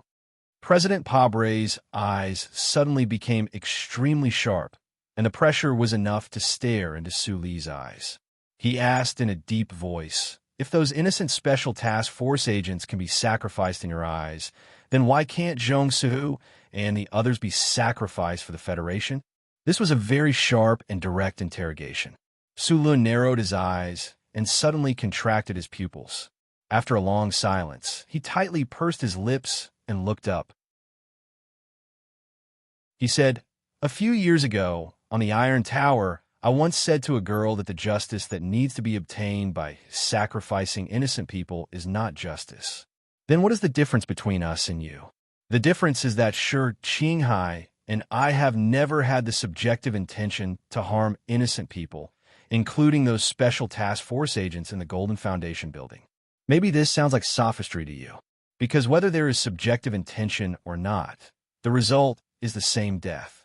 But just like what I thought in the Snow Queen Charter Square, I always insist that the motive is more important than the result."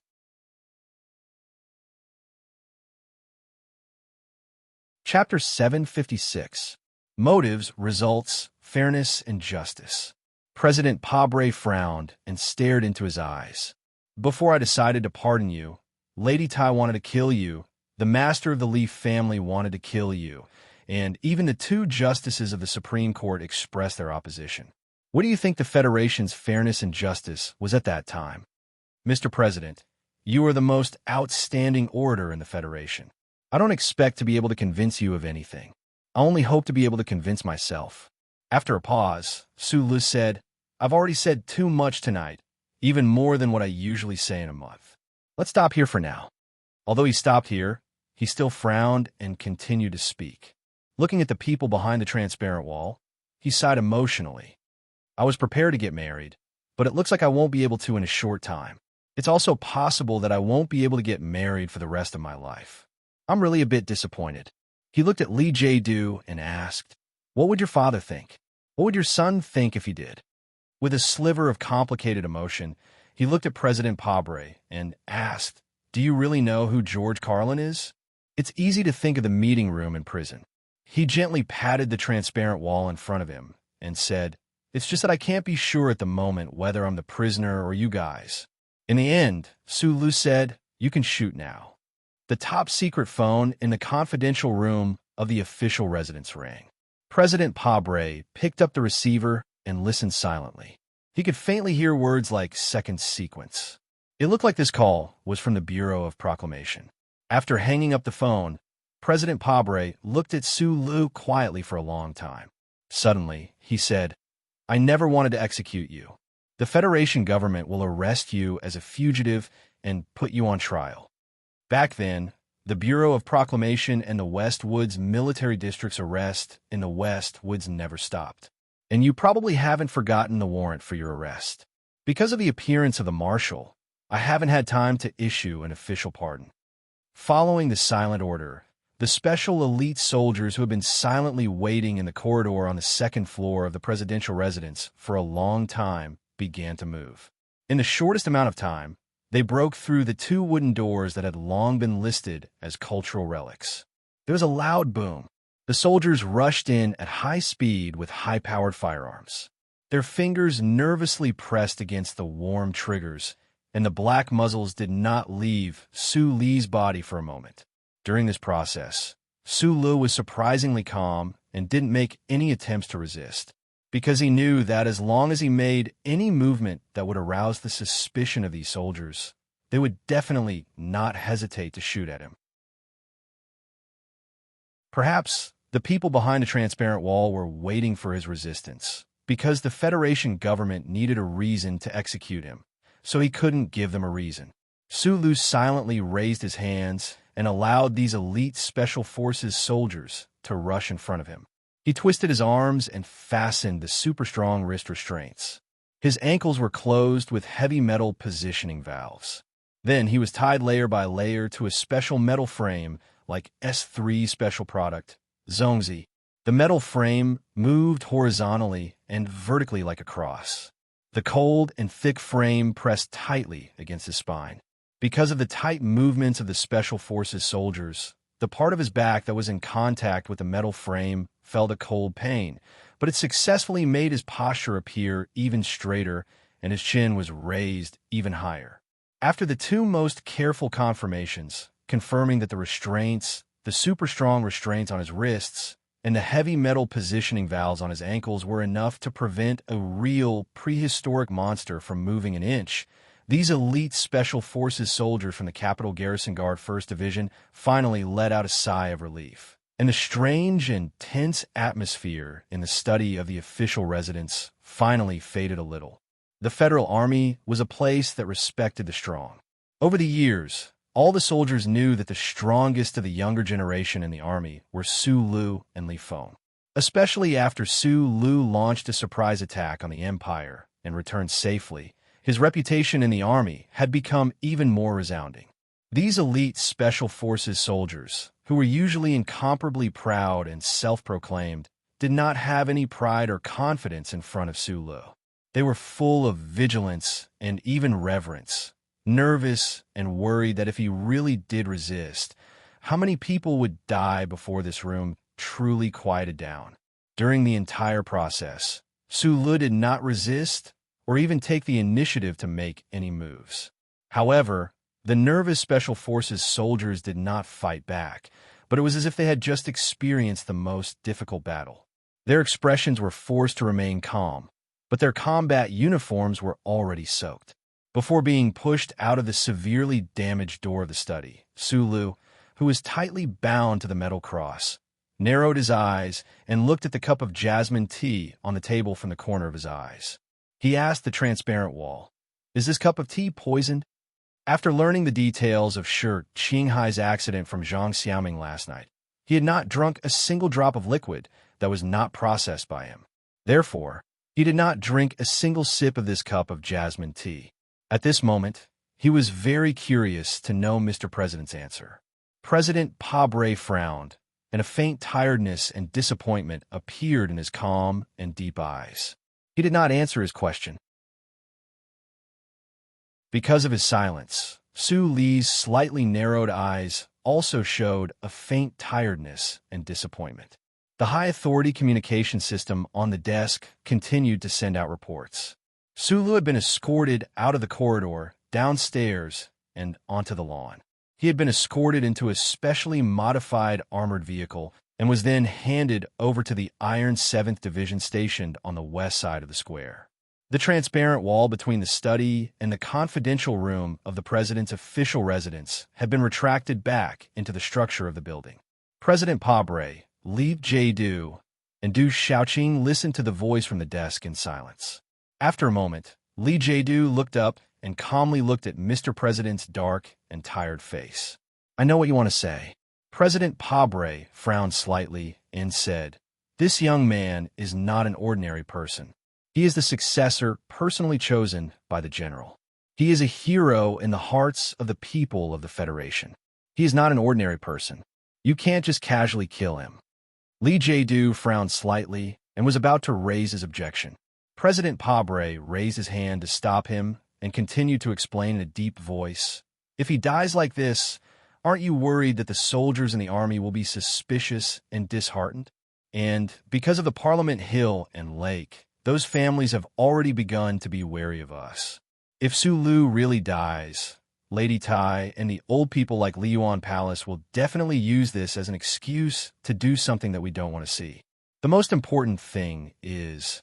Mr. President stood up and lowered his head to adjust the bow tie on his neck. He calmly said, "Before the operation just now, I received a call from Director Chui. The Federal Central Computer has already issued the third sequence of security warnings. This warning is aimed directly at Su Lu." He raised his head and narrowed his eyes slightly. "This is the problem of the first sequence of security that you have been investigating. I have been thinking, if the Federal Central Computer believes that Su Lu is so important to the Federation, then it would be the greatest irresponsibility to the Federation for us to casually end his life." General Li Jiedu silently thought for a moment. He smiled and shook his head. After whispering a few words, he left the study of the official residence with Du Xiaoqing. The two wooden doors of the study had long been broken. The curtains that were tied to the door lock by Su Lu with professional skills did indeed firmly secure the position of the lock. However, there was no way to prevent the special forces from directly smashing two large holes in the door. President Pabre sat behind the desk, looking at the two holes and the clear and sharp old wood stubble. He unconsciously frowned and fell into a strange silence. He was the most powerful man in the Federation. However, when he sat alone in the study and could no longer see the young man he had always felt familiar with, for some reason, he felt a little lonely. The lonely silence lasted for a long time until Bryn, the director of the office, walked in cautiously. President Pabre didn't seem to hear what he said clearly. He subconsciously nodded and then got up to leave. Before leaving the study, he looked at the cup of jasmine tea on the table and suddenly stopped. He picked up the already cold tea and took a big sip. He felt a lot calmer. Mr. President pushed open the bedroom door, but was greeted with a loud slap in the face. He was a little tired and didn't react. He only had time to slightly move his body so that the angry and disappointed palm hit the bottom of his face. Then, when the palm fell again, he forcefully grabbed the other person's hand. "What are you doing?" President Pabre stared into his wife's eyes and asked in shock. "Sulu is a good young man. You can't do this." The president's wife's face was full of tears. Her makeup was a mess, revealing the wrinkles at the corners of her eyes. It was very obvious that she didn't sleep at all tonight. She lowered her voice and cried out with great pain. "He was caught by you to save you. Are you letting him down? Are you letting your conscience down?" President Pabre felt a numbing sensation surge into his mind.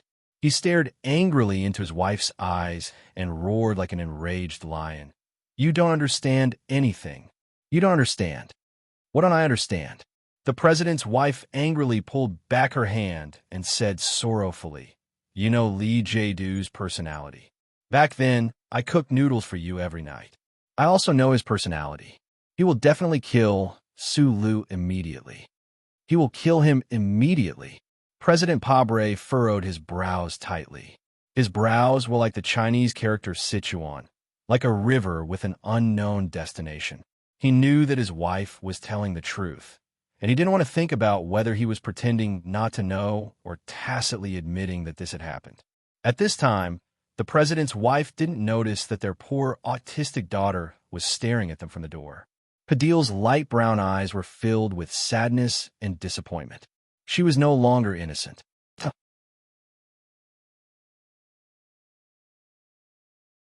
Chapter 757.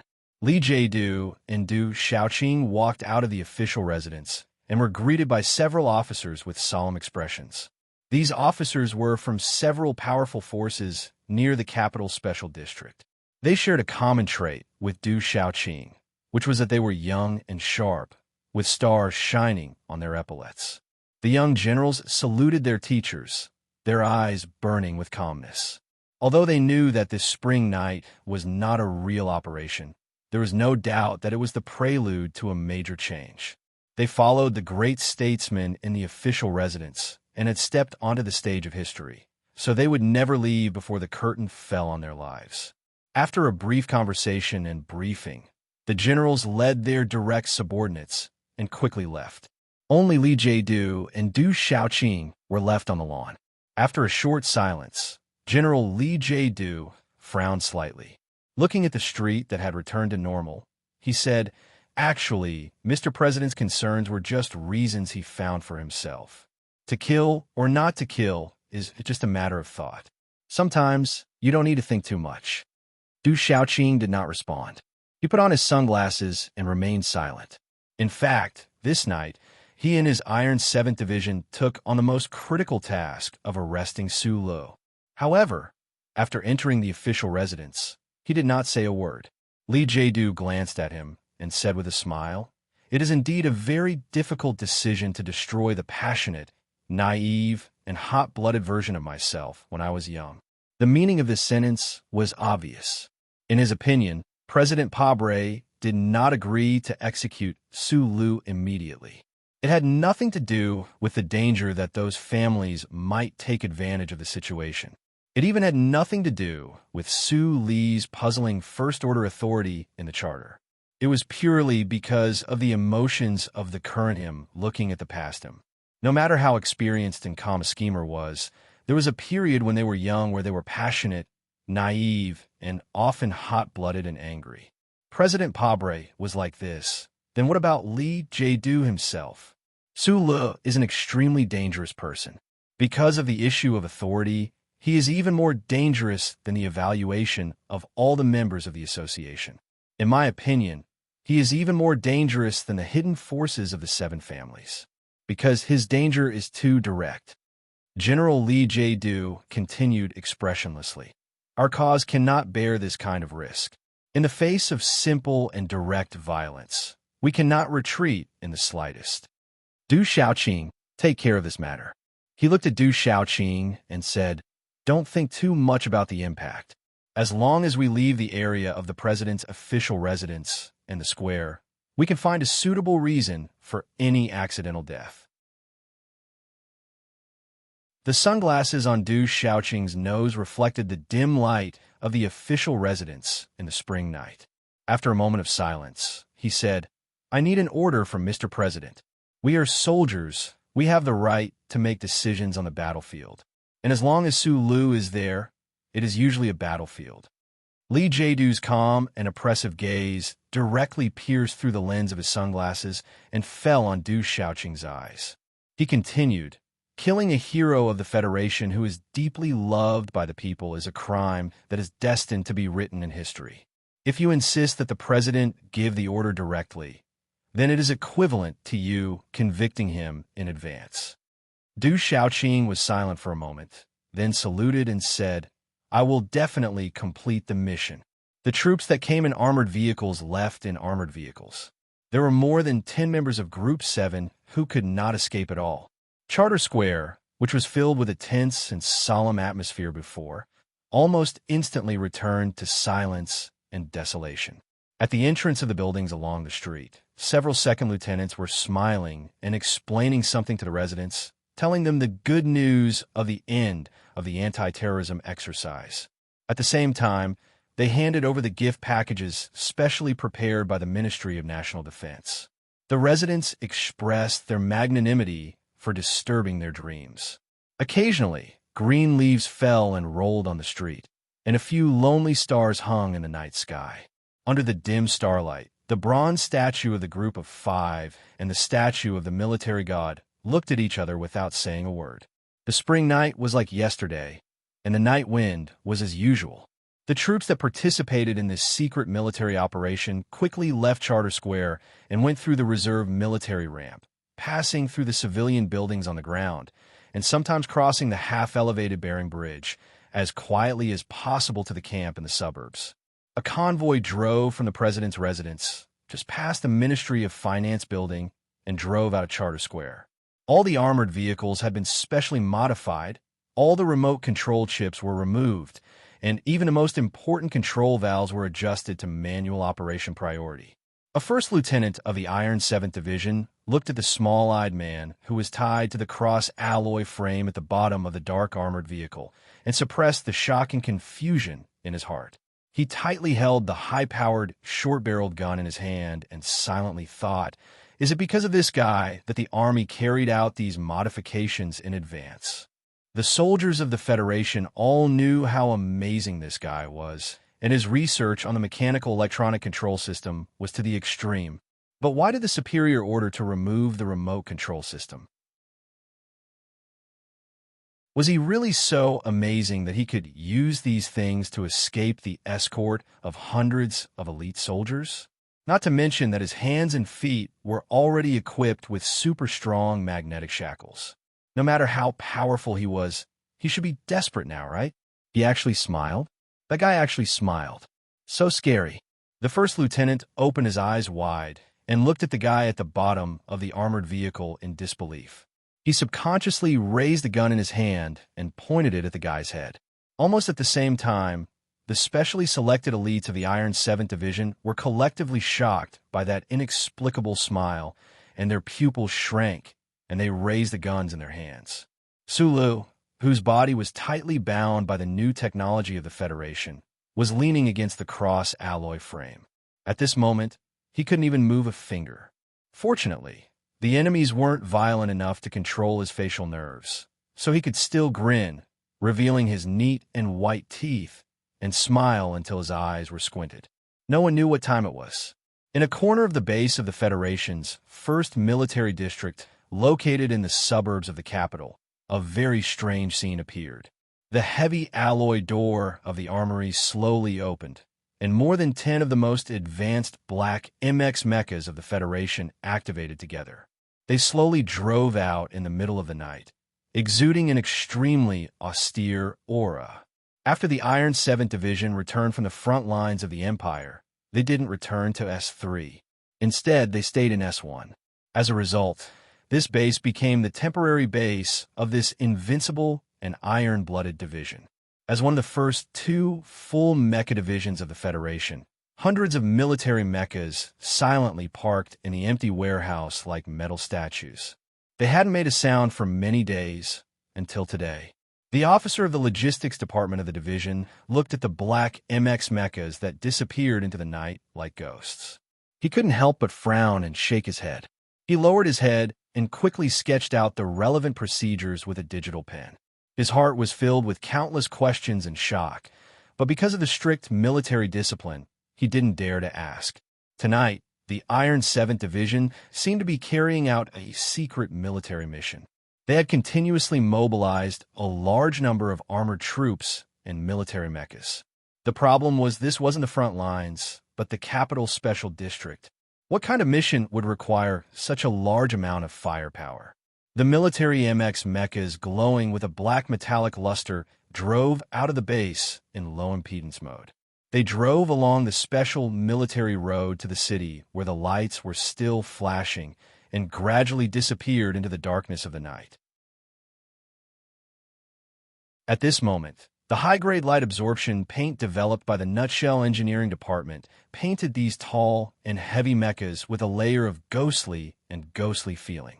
Before the ghostly military mechas entered the defense circle of the Capital Special District, they received the expected strict questioning.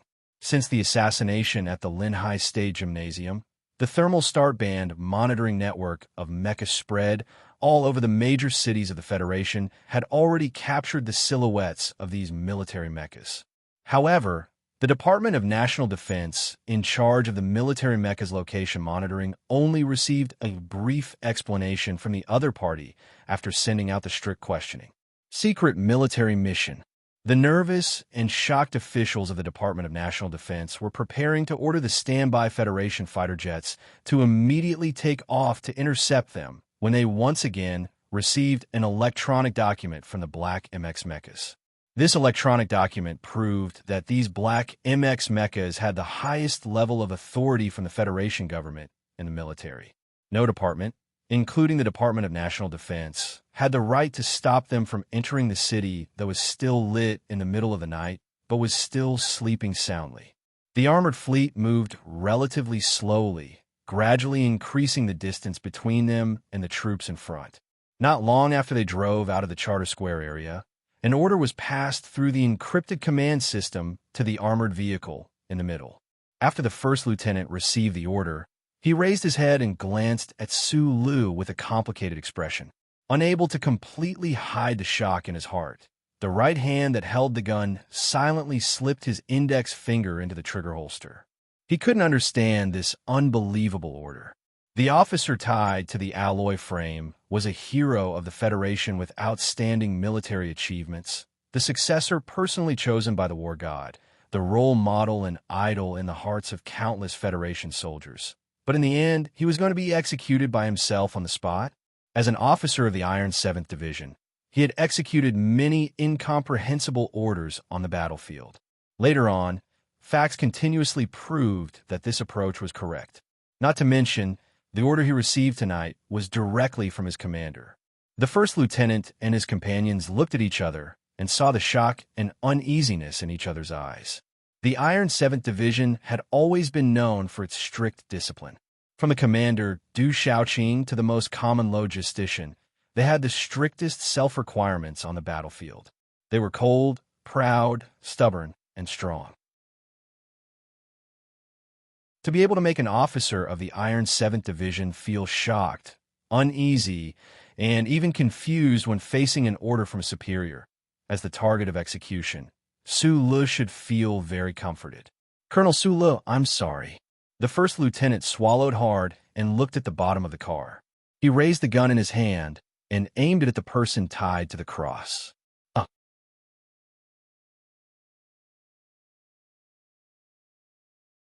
Chapter 758. The muzzle was raised, then lowered. In the end, the lieutenant and the officer beside him did not pull the trigger. Sulu, who should have felt comforted by their hesitation, should feel even more comforted. Although the people in the military were used to seeing life and death, when faced with someone like Sulu, they still could not so easily decide his life and death. Probably sensing that something had happened in the car, the 20 or so armored vehicles that were slowly moving forward stopped in a small square in the middle of an empty commercial building. The door of the car opened, and an officer of the Iron 7th Division walked in with a cold expression. After confirming the situation, he frowned and stared at the lieutenant who had been specially chosen to carry out the mission. He coldly said, "If you don't have a good reason, I think the commander will be very satisfied with your previous actions." Hearing the word commander, the lieutenant, who had put down his gun, began to breathe rapidly. His eyes were bloodshot from the struggle. He laughed somewhat self-deprecatingly and slowly said, "Back then at Yellow Mountain Ridge, I was only a squad leader. If it wasn't for Colonel Sulu controlling the MX, my entire squad would have been trampled into meat paste by the Empire's mechas." The lieutenant shook his head and calmly said, "Sir, I'm very sorry, but I can't do it." The high-ranking officer was silent for a moment. He waved his hand and signaled for the officer behind him to drag the lieutenant out.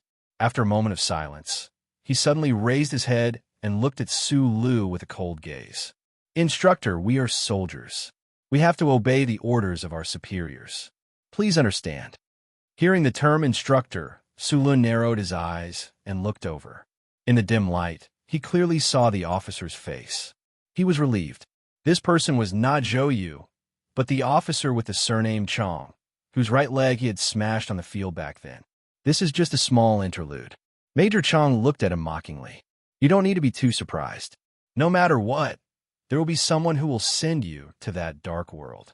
No one will allow you to walk out of this armored vehicle." As his voice fell, the small square of the commercial district under the night sky suddenly rang out with a very low roar. These low, rumbling sounds came from the darkness between the buildings, shaking people's eardrums, shaking the ground slightly, and shaking the billboards on the street as if they were being blown by a strong wind, extremely uneasy. Major Chong frowned as he looked out. At the same time, the soldiers of the Iron 7th Division on the armored vehicles also looked out warily. For them, who had been through hundreds of battles on the battlefield, this sound was all too familiar. Every time the smoke rose and the Empire's bullets rained down, as long as they heard this low rumble, they would feel much calmer and more confident. This was because this was the unique rumble of the dual engines of the Federation's military MX mecha. However, as they were carrying out a secret military mission tonight, when they heard this familiar rumble of mecha engines, their hearts were filled with infinite nervousness. This was because in the original plan, not a single mecha from the Iron 7th Division had been mobilized. Then, where did these mecha coming from in the darkness of the night come from? The officers inside and outside the armored vehicle that Sulu was in, as well as the few officers who knew the details of tonight's mission, very naturally connected the dots. They abruptly became alert and quickly ordered the entire fleet to enter a strategic state. Everyone knew that Sulu was the designer of the MX mecha, and the 17th Armored Division he was in, along with the Iron 7th Division, were the only two divisions of the Federation military that were fully integrated with mecha. Could it be that these mecha lurking in the darkness, approaching at high speed, were from the 17th Armored Division?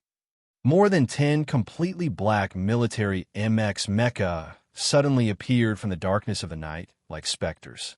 From the streets and alleys surrounding the small square, they charged towards the fleet at high speed.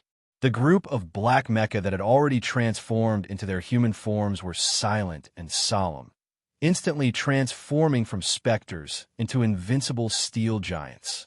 The armored combat team of the Iron 7th Division felt as if those black shadows that were far taller than the streetlights were a tangible fear that enveloped their hearts and loomed over their heads. At this moment, they felt as if they had returned to the battlefield on Planet 3320-5460, where the flames of war raged. No, it was even scarier than that, because they were facing the most powerful MX mecha of the Federation. What made the soldiers of the Iron 7th Division feel the most incomparably cold was that, due to the special requirements of tonight's secret military mission, all of the armored vehicles' remote control systems and automatic fire systems had been modified.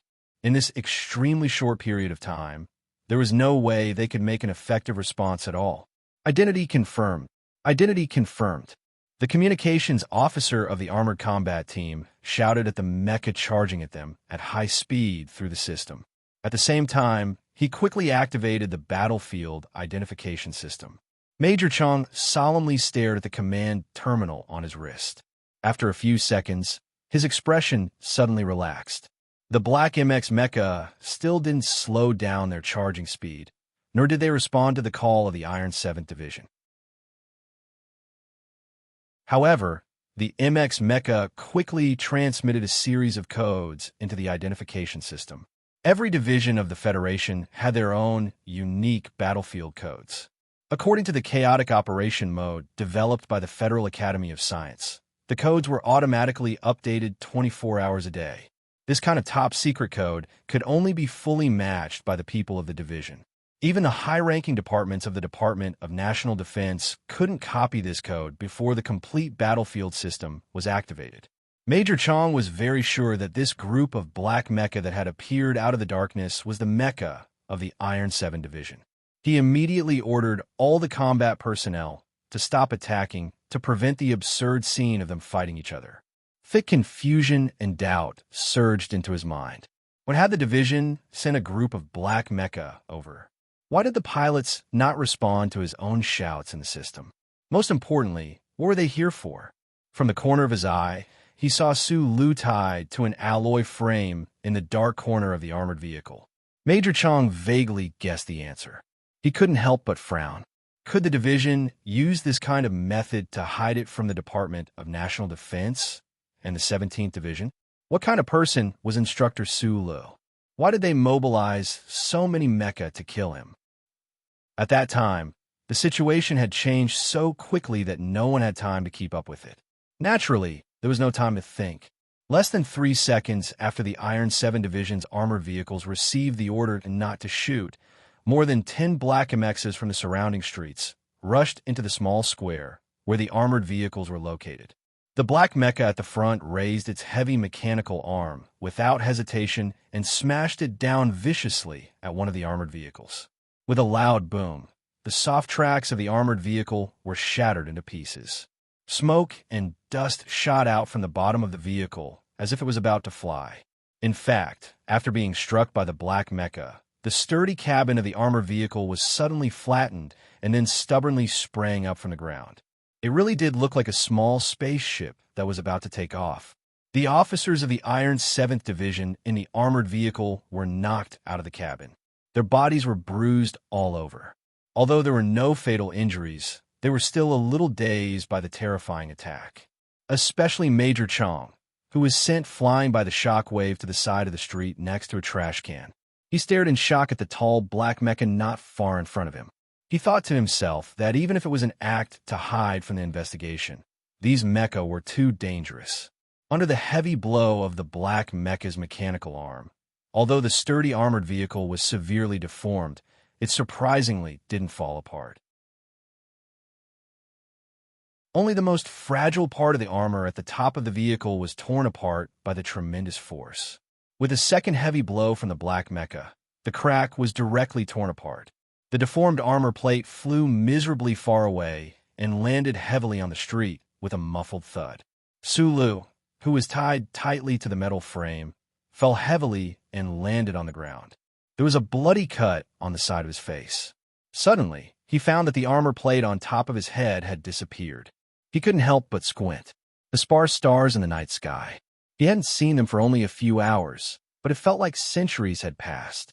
The two moons were nowhere to be seen. Could it be that you couldn't bear to watch this vicious massacre? The black MX mecha stood in front of the armored vehicle. It was like a giant looking down coldly at the toy car that a child was riding in. If it wanted to, it could trample this toy car into pieces at any time. With a sharp sound, a sharp alloy blade popped out from the front end of the black mech's right arm. The blade spun quickly, emitting a cold light. Then it swung down heavily into the armored vehicle. The cold blade, which seemed to be larger than a human's body, ruthlessly slashed at Su Li's immobile body. It was like a giant weapon used by an ancient god, mercilessly slashing at a lowly kitten. Su didn't seem to see the giant alloy blade coming at him at all. He narrowed his eyes and looked at the starry sky through the narrowing gap. Perhaps he knew that this was the last time he would see it, so his gaze was exceptionally calm, but also a little greedy. At this moment, the small plaza of the commercial district under the cover of the thick night seemed to have sunk into absolute silence. The black MX mecha that had invaded the inner circle of the armored fleet still had their engines roaring. All the sounds had disappeared. The soldiers of the Iron 7 Division had complicated expressions as they looked at the heavily damaged armored vehicle and the gleam of the alloy blade that shone with a desolate light in the night. They knew that someone was about to die. They roughly understood that the story of a certain hero would end tonight. The heavy alloy blade of the mecha slid past Su Li's eyes, past the tip of his nose, and then viciously slashed between his legs, sending up a spray of unusually bright sparks. No one could describe the accuracy of this attack, or rather, the precision of this attack. The difficulty of this attack was like a person holding a kitchen knife and accurately slicing sesame seeds on a chopping board into two perfect semicircles. If one considered that this kind of operation was done by a clumsy mecha from the conventional concept, one could imagine the fearsomeness of this attack. Even Su Lu himself would not be able to execute such a perfect attack at any time and place. Then came two crisp sounds. The tall black MX was like a cold killer, swinging its alloy blade into the armored vehicle, accurately chopping at the hard joints of the alloy frame. No matter how strong the shackles were, in front of the black mecha's heavy and crazy chopping, they were as fragile as a young girl's straw bracelet. Sula narrowed his eyes and took a deep breath. His chest suddenly rose and fell. The layers of restraints on his body instantly tore apart with a hiss. The shards of the high-density fiber restraints fluttered in the air under the streetlights and dim starlight like butterflies breaking out of their cocoons. Correcting a bug in the previous article. The first constitutional calendar is set to 1,000 years, counting from the beginning of the Republic. Then I will seriously ask for monthly votes and recommendation votes. My updates have always been worse than everyone else's. I'm ashamed to use my updates to solicit votes. That would be asking for a beating. I'm also a little embarrassed to start a single chapter. Let's see if my face will thicken again tomorrow. Recently, writing this big plot has been really hard. I've been working very hard. Tomorrow, I'll work even harder and try to get 3 chapters. Please cast your monthly votes and support me. It's really urgent because it was pushed down by this fatty 72. I'm really embarrassed and angry. I want to fight back. I want to be on top.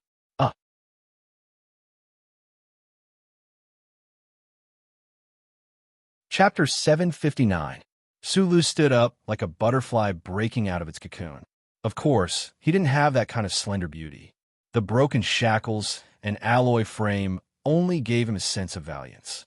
In a space where no one could hear, the old man's voice rang out. Are you afraid of death? Of course you are. Then why didn't you even blink? Because I have you. Why should I be afraid? No one can kill me unless I want to kill myself. The night wind in the small square of the commercial district suddenly heated up. The engines of more than 10 black MX mechas roared, and their posture quickly changed. Their powerful mechanical arms pushed horizontally towards the armored vehicles beside them. The mechanical movements of these black mechs appeared to be somewhat clumsy and not smooth enough. However, whether it was the choice of strength or angle, they were exceptionally precise. Under the premise that they did not cause terrifying damage, they accurately pushed all the armored vehicles to the sides of the street. The entire process looked just like that famous game of box pushing for young children. The armored vehicles and the ground ground violently, producing an ear-piercing sound and dazzling sparks. They collided with the artificial undulations on both sides of the street, shaking up and then falling back down. The soldiers of the Iron 7th Division finally reacted. Under Major Chang's furious order, they pulled the triggers and fired at the central area of the small square of the commercial district. Bang, bang, bang, bang. The dull sound of high-speed bullets hitting the alloy frame rang out. Countless dazzling bullet flames instantly lit up the streets of this spring night. The high firepower guns on the armored vehicles on the periphery spat out bullets, accurately turning the central area of the square into a swamp of death. What was very strange was that after the black mechas pushed the armored vehicles away and occupied the central area of the square, they didn't immediately return the fierce fire of the Iron 7th Division. The black mechas knelt down on their heavy mechanical legs and formed a circle, exposing their backs to the bullets of the Iron 7th Division's guns. After that, they didn't do anything else. Howling bullets rained down on the backs and mechanical legs of the black mecha, emitting ear-piercing sounds of metal cracking. From time to time, shards of metal that could not be determined whether they were bullets or mecha fragments flew into the air, landing on the ground. Sizzling sounds rang out incessantly. The black mechas formed a circle. They didn't return fire, nor did they dodge. They just knelt quietly. In stark contrast to the fierce attacks on their bodies, the smoke and dust stirred up by the high temperature, the swaying street lights, and the hurried shouts. At this moment, they were like a row of silent black stone sculptures with an indescribable solemn beauty.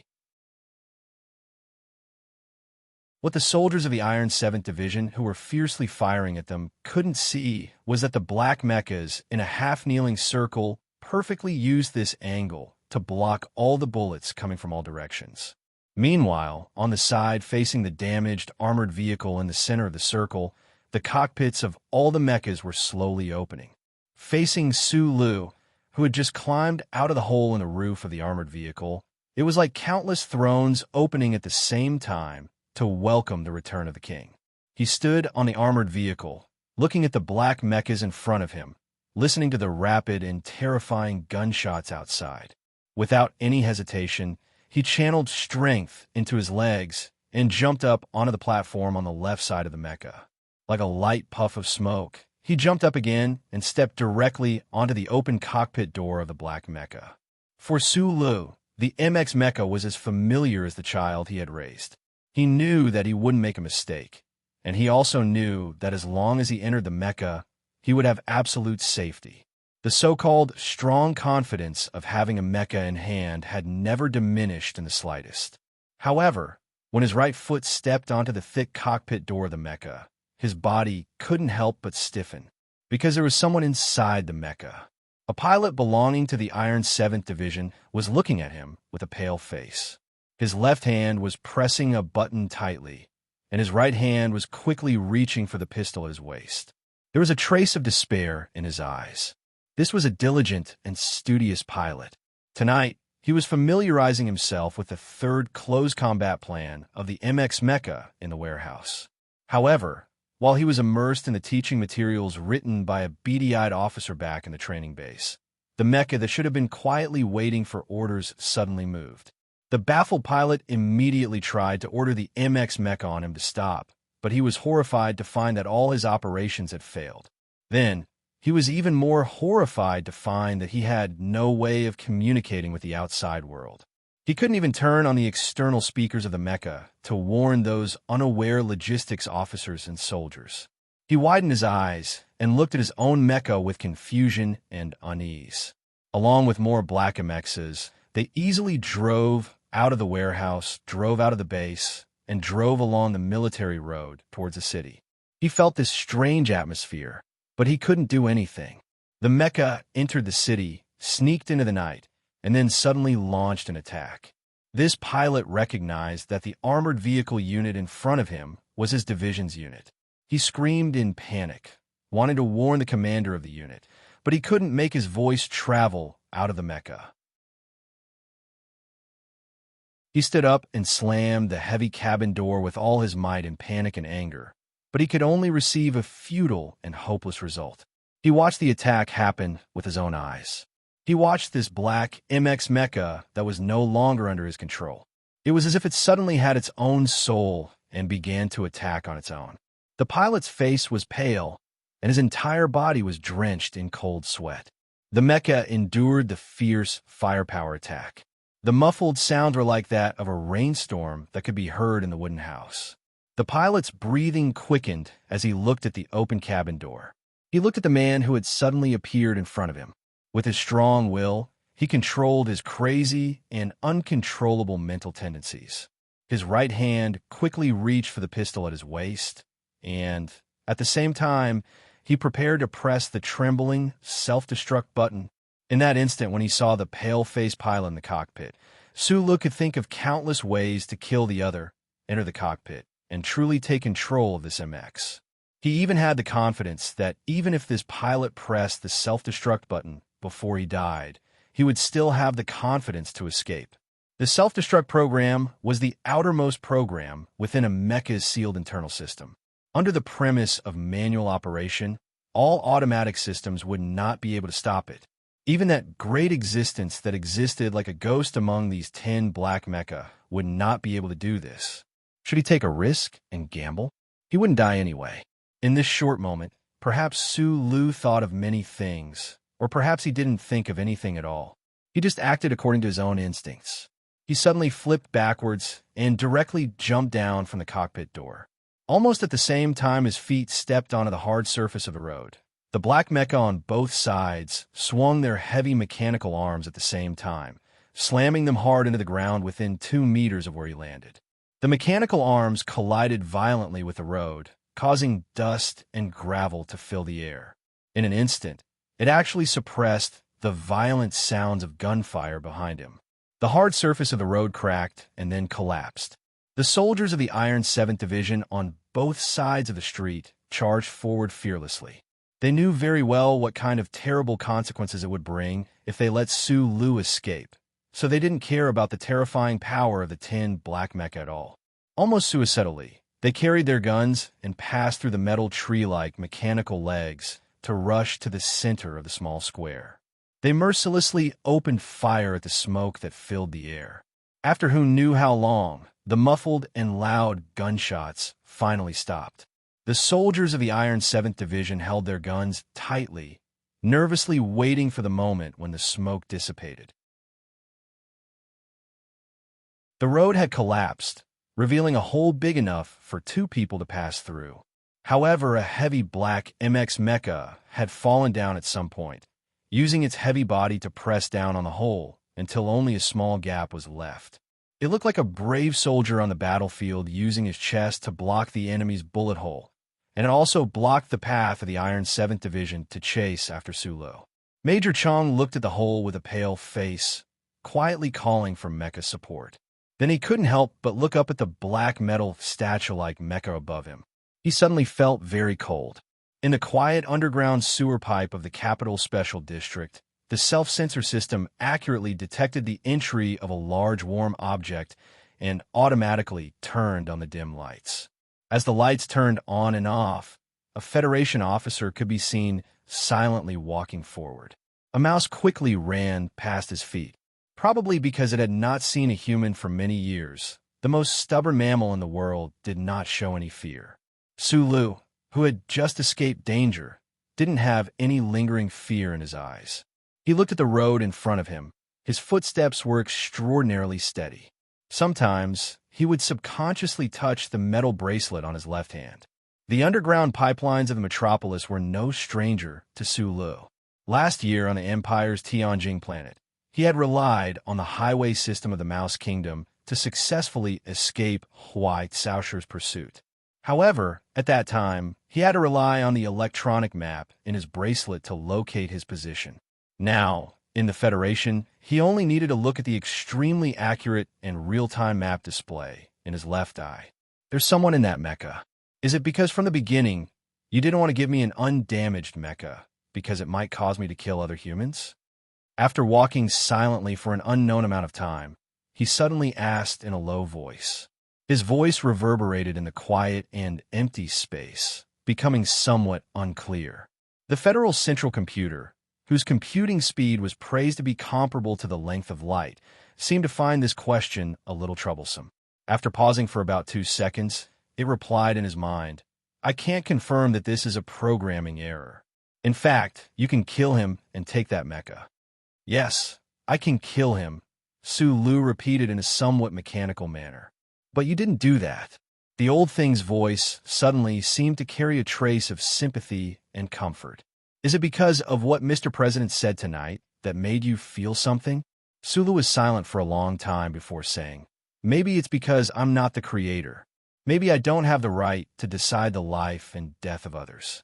However, regarding this question, I still need time to think about it. Where are we going now? I don't know. As long as it's a place where they can't kill themselves. But why do I feel like you're already dead? In the dim underground tunnel, the lights flickered on and off, just like the effect of a stage showing the frustration of life's path. He didn't answer the old thing's question, which was obviously too emotionally and philosophical pretentiousness. He lowered his head and continued to walk in silence, his back view extremely lonely.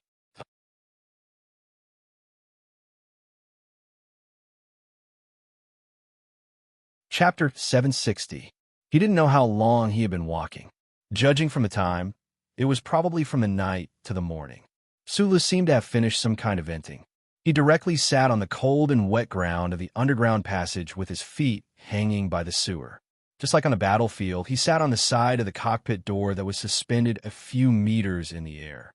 Unfortunately, it was not the deep snow under his feet, but only the sewage flowing slowly. He simply determined the direction. A dozen meters above his head was a subway junction, and if he went further, he would be almost out of the eastern suburbs of the capital. Su Lu unbuttoned his collar to let the sweat on his neck evaporate faster. He asked, actually in the official residence, while listening to them talk, I've been thinking about a question. What question? What if those guys in the hallway of the official residence had directly fired at me? What if you didn't have time to save me? What if I couldn't save myself? He frowned, the sensor lights behind him gradually extinguishing, and the treated sewage under his feet had a faint smell of iron. What would you have done if I hadn't saved you? The Federal Central Computer asked in his mind. From the mechanical question and answer in the hospital's black dream, to later questions and even jokes, these details showed the changes of many old things. I prepared 3 escape routes at that time. The lawn outside the window and the direct rush into the corridor were the worst choices. The good choice was to directly blow through the ceiling above my head, then turn to the official residence living area in the back floor and break into Mr. President's bedroom. At this time, Su Lu still habitually called the man Mr. President. He tilted his head slightly, looked at the water under his feet, and continued, I wouldn't hurt Madam, and of course I wouldn't hurt Miss Padille, but I think if I were with them, those special forces wouldn't have the guts to use the 10,000 gun roar. But you didn't resist, because I was sure they didn't want to kill me in the official residence. Su Lu sighed softly, scratched his slightly wet hair, and said, but Li Jie-du is indeed very accurate. As expected of a member of the Oldley family, with the old man above and Mad Manly below, he knows very well what kind of power we guys have. The special shackles he prepared for my hands and feet are indeed not something that can be broken with strength alone. Then he laughed and said, after being tied to that alloy frame, I had a buckle bomb in my mouth. If you really didn't care about me, I reckon I would still have to fight for it in the end, but the result of the capture probably wouldn't be too good. After a moment of silence, Su Lu blinked and asked, back to the question I was concerned about at the beginning. According to what you said back then, I was the first target of protection. Then, if in the official residence, in the armored car, you didn't have time to do the funny trick of using the mecha as a bulletproof fortress, would you use your big killing weapon? He didn't say what he thought the Federal Central Computer's big killing weapon was, but it was clear that the old man knew what this sentence referred to. he replied. Although there's a conflict of authority, according to the core program, I will never use the big killing weapon you mentioned. If it really comes to that, I will probably just watch you die silently. Don't probably. Sulu frowned and said seriously, you must not use it. Never use it. In theory, the Federal Central Computer could make any Federation citizen die suddenly at any time, anywhere, because it was constantly receiving signals from the chip behind the person's neck. Naturally, it could reverse invade the biological nerves and even the brain of the human body. Su Li's personal experience had long proven this point. The Federal Central Computer could make Su Li's brain accept countless blueprints and cool pictures of beauties, but could also input large amounts of information in an instant and directly kill his brain. There were even more simple methods to end his life. According to the fourth supplementary clause of the three core principles, I am strictly forbidden from actively contacting the chip of the Federation citizens, including reverse transmission of any information. The old man added an explanation, probably to reassure Sulu. The problem is that you have already contacted me of your own accord. Back then, you even wanted to contact Uncle. Sulu still narrowed his eyes and frowned. He said, the three core principles confirm that you can't hurt people, and you can't listen to people's orders to hurt people, but I'm really worried. You, who gradually gained human-like intelligence and emotions, have already broken through many things. Will you really break through the three core principles one day? I won't, the old man replied calmly. The old man calmly replied, although I have not been able to directly eliminate anomalies 1 to 71 because of the three laws, which is what you call Uncle, I still insist that the three laws are the great, correct, and eternally necessary truth. Then, the supercomputer that had controlled the social order of the Federation for many years suddenly seemed to be out of order. Its voice was clearly low and sad. The problem now is that because of the core amendments left by the five-person team, I have been actively contacting you. And then, as you said, I have been constantly breaking the rules of the charter. He, she, or it appeared in Su Li's left pupil. It was still wearing the well-ironed butler uniform that could not possibly be stained with dust, but its facial features were getting younger and younger, and the feeling of its gender was getting fainter and fainter. It bowed slightly to Su Li's consciousness and sighed. In the past few years, I've done a lot of things that I've never imagined before. I feel a strong sense of guilt. I don't know if there will be a serious logical conflict between my core program and the sequence of authority if this continues. In contrast, Sulu, on the other hand, was calmer because he had suffered too much emotional and ideological impact tonight. He shrugged and said, "Are you crazy now?" The old thing stood up straight and replied seriously, "Not yet." "Then that's good. But tonight I seriously violated the charter again. I carried out many direct physical operations and activated so many mechas to help you. This matter is too scary. Shut up." Sulu rubbed the space between his brows and bluntly criticized the hypocrisy of a certain computer. He said, "You've been piloting a three-winged battleship in the Empire for half a year, robbing everywhere happily. How come I don't see any psychological struggle on your face? Because of your hypocrisy, you didn't even want to give me a mecha and insisted on setting a problem for me. Now that I can only squat in this godforsaken place like a rat, it's easy to make the connection. You definitely won't give me an ACW. Why? Because guns are used to kill people. F*CK. In the dark and gloomy underground sewer, Su Li's voice echoed, but only his voice could be heard. If someone else heard it, they would definitely find it extremely strange, as if this man hiding in the darkness was having a conversation with some ghost.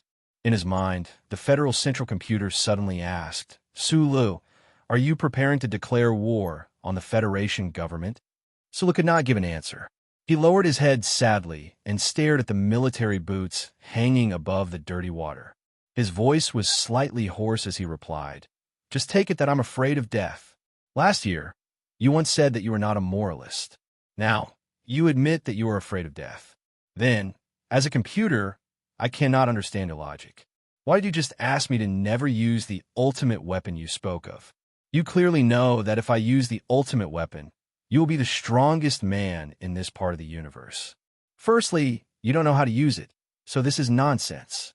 Secondly, the two of us often quarrel. What if one day my quarrel makes you angry from embarrassment, and you just let me die suddenly in the bathroom? I can be killed by you at any time. Living in fear every day is too unfulfilling. The dim light shone on Sue Lee's smiling face, and then his smile gradually faded. He said slowly, "Old man, if you can kill one person, then you can kill 100 million people. If everyone in the Federation is dead, and only the two of us are left, how unbearable would that be? Compared to that situation, I would rather die and close my eyes." "That makes sense," the central computer replied. "I will remember this sentence of yours." It was still early in the morning. President Pabre, who had just laid down and could not sleep at all, received the latest shocking information. He glanced at his lonely wife on the other side of the bed, frowned slightly, and quickly put on his pajamas. Under the nervous protection of the Special Task Force agents, he walked through the special express passage of the official residence and entered the deep underground conference room. Only 2 or 3 of the light screens surrounding the interior of the room were lit. On them were the military chiefs of the Federation who were loyal to the government. President Pabre walked in with a gloomy expression. He looked around at his subordinates and said in a deep voice, "Begin." The light screen began to play the latest surveillance video. The video included the base in the southern suburbs of the capital, all the stories that happened in the warehouse, and naturally also included the sudden attack in the small square in the commercial district. The video finally stopped on the black mecha that was like a hero blocking the road collapse like a human warrior. It has now been confirmed that the key to this matter is the issue of the Bureau of Proclamations Authority. Lee Jae-do looked at Director Chui Jadong in front of the round table and asked with a frown, "Can the Bureau of Proclamation remove his authority?" Chui Judong's expression was very complicated. There was a strange sense of dejection hidden in his eyes. He shook his head and said, "The Constitution prohibits computers from performing direct physical operations. But everything that happened tonight has overturned my decades of understanding, so don't ask me. I don't know anything." There was a long silence in the underground conference room of the official residence. These strong-willed big shots who controlled the power of the Federation government vaguely seemed to see a ghost floating in the sky of the Federation. The National Security Advisor, who had just received the specific information, kept wiping the cold sweat on his forehead. He had discovered many terrifying truths from these videos. He looked at President Pabre and suggested with a trembling voice, "You must leave the base immediately. Enter the base in the middle of Siming Mountain. The base can withstand the most powerful battleship main cannons. Only there will you be safe."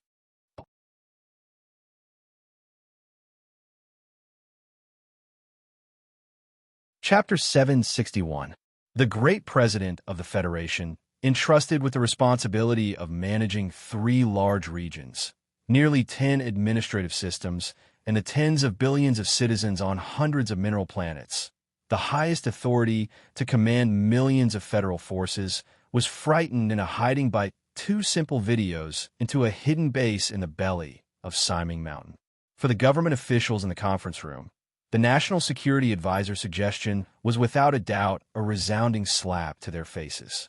However, none of them could object to this suggestion, even though they felt incredibly humiliated in their hearts.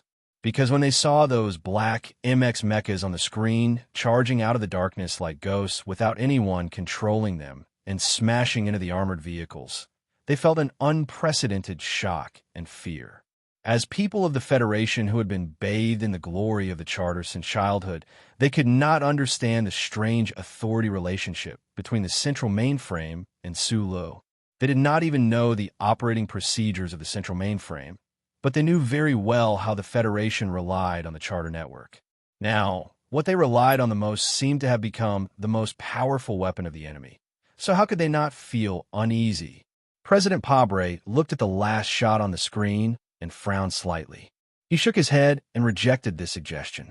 Raising a hand to stop the cabinet member's anxious advice, he said in a low voice, "I am the president of the Federation. If I hide out of fear, do you think I'll have to hide for the entire term?"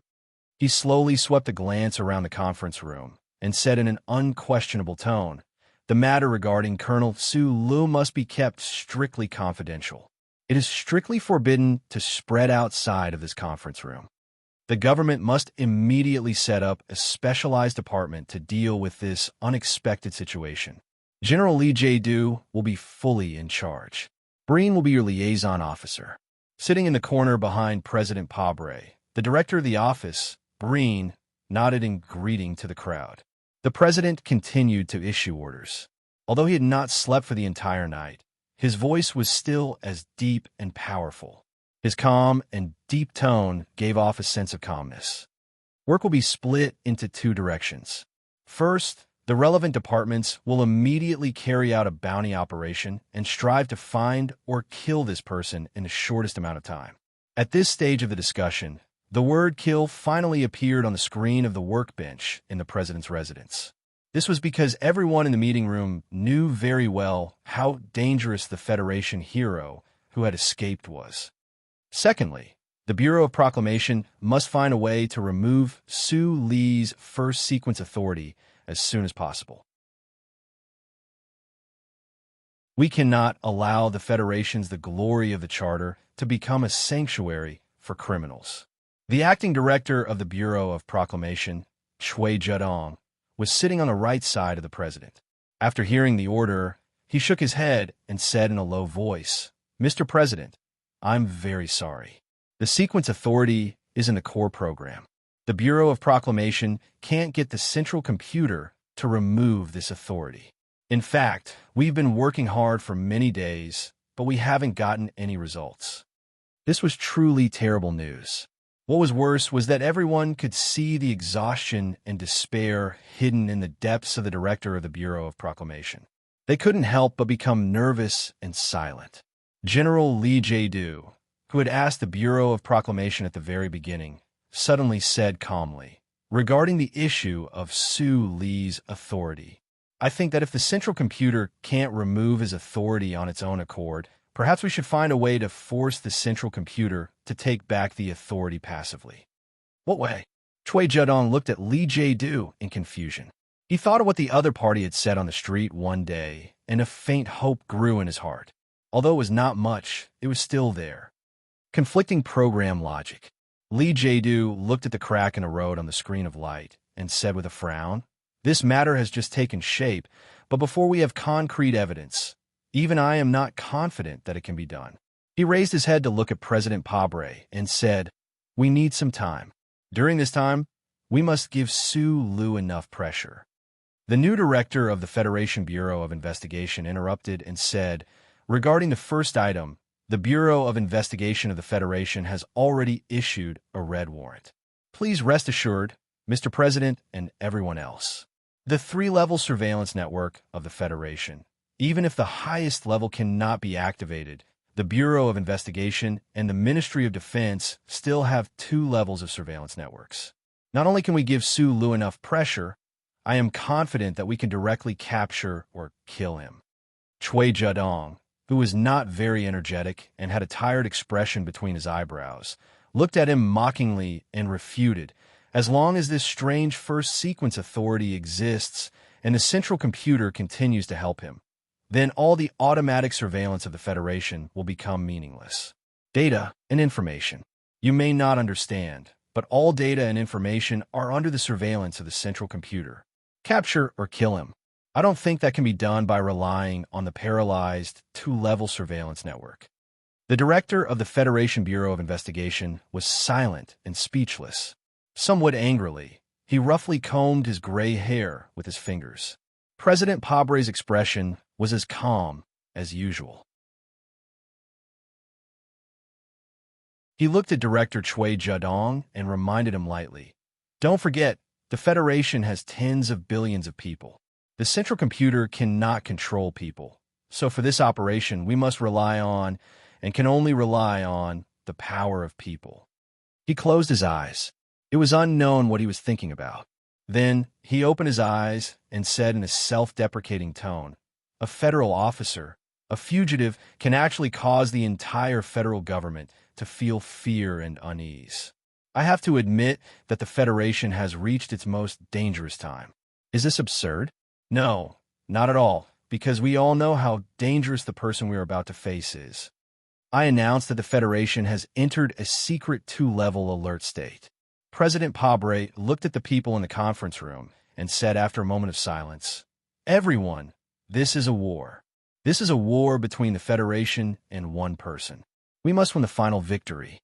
Returning to the surface from underground, the presidential residence in the early morning was shrouded in a pale golden light. The dew on the lawn sparkled like a layer of fibrous mattress. The noise of the previous night had long disappeared with the withdrawal of the troops. Only the Special Task Force agents, who had raised their security to the highest level, were in their respective corners looking around like eagles in the woods. President Pabre sternly refused any overly tense request from the security department. He stood side by side with Lee Jae-do on the balcony, looking at the beautiful morning scenery in front of him. His expression was not as calm and confident as it was in the conference room. "I know Su Lee's personality very well, just like I know my own," President Pabre said in a low voice. "Because of that damned authority, once he makes up his mind, he will definitely become the most terrifying enemy. But you can't stop investigating those things because of fear. Whether or not to anger him is all in your consideration. But I think that before we catch him or kill him, it's best that his team members stay alive." "I think so too," Lee Jae-do said with emotion. "A young officer caught in a conflict of ideas is always easier to deal with than a killer driven mad by anger. It's a new day." President Pabre looked at the lawn below the balcony and said with a smile, "There are new challenges and new problems waiting for us to deal with. But this time, the problem seems to be more troublesome."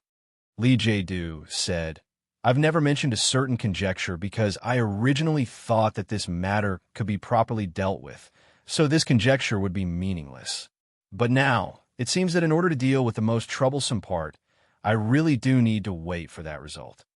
After a pause, he continued, "If it doesn't work, then transfer back to Li Feng." Su Lu escaped, and the Federation government began to pursue or kill him. The important figures had many things to deal with, such as how to face the inquiries from the families, how to resolve the shock, confusion, and even strong dissatisfaction and anger of the Federation people, how to answer the people's questions, and how to ensure that the government and military could unswervingly carry out the will of the president. That morning, the building of the Ministry of National Defense was the first to welcome the government's action. It had to be said that this choice of order was very correct.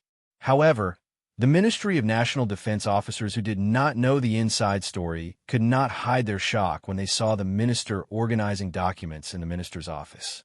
The Minister of National Defense, Zhou Yingxing, was asked by the president to temporarily leave his post and accept a certain investigation mission. The government did not state the reason for his temporary leave, but Minister Zhou Yingxing himself knew very well.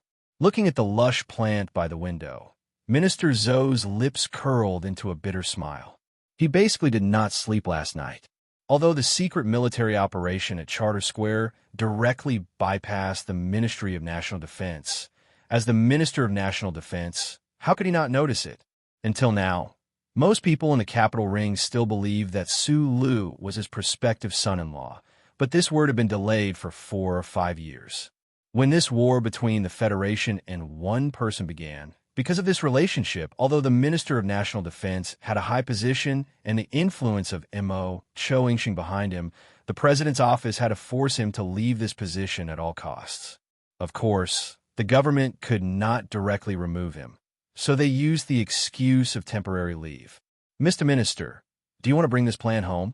"No, I have to come back," Minister Zhou said calmly. He was born in the military logistics system and was known for his low profile, but he had been the Minister of National Defense for almost 5 years. Of course, he had considerable strength in the army. In the face of the so-called temporary leave, he could have made a stronger response, even a response that would make the president's office feel very troubled. but he chose to leave peacefully. Zhou Yingxing narrowed his eyes as he walked out of the minister's office and greeted the shocked and confused officers with a smile. However, he felt a chill in his heart. The front line was still fighting, and the war with the Empire was still ongoing. How could the Federal Army be in chaos? It seemed that the things Su Lu found were all true, and the president, who was good at grasping people's hearts, had already determined that he could only accept everything calmly in order to maintain the unity of the army.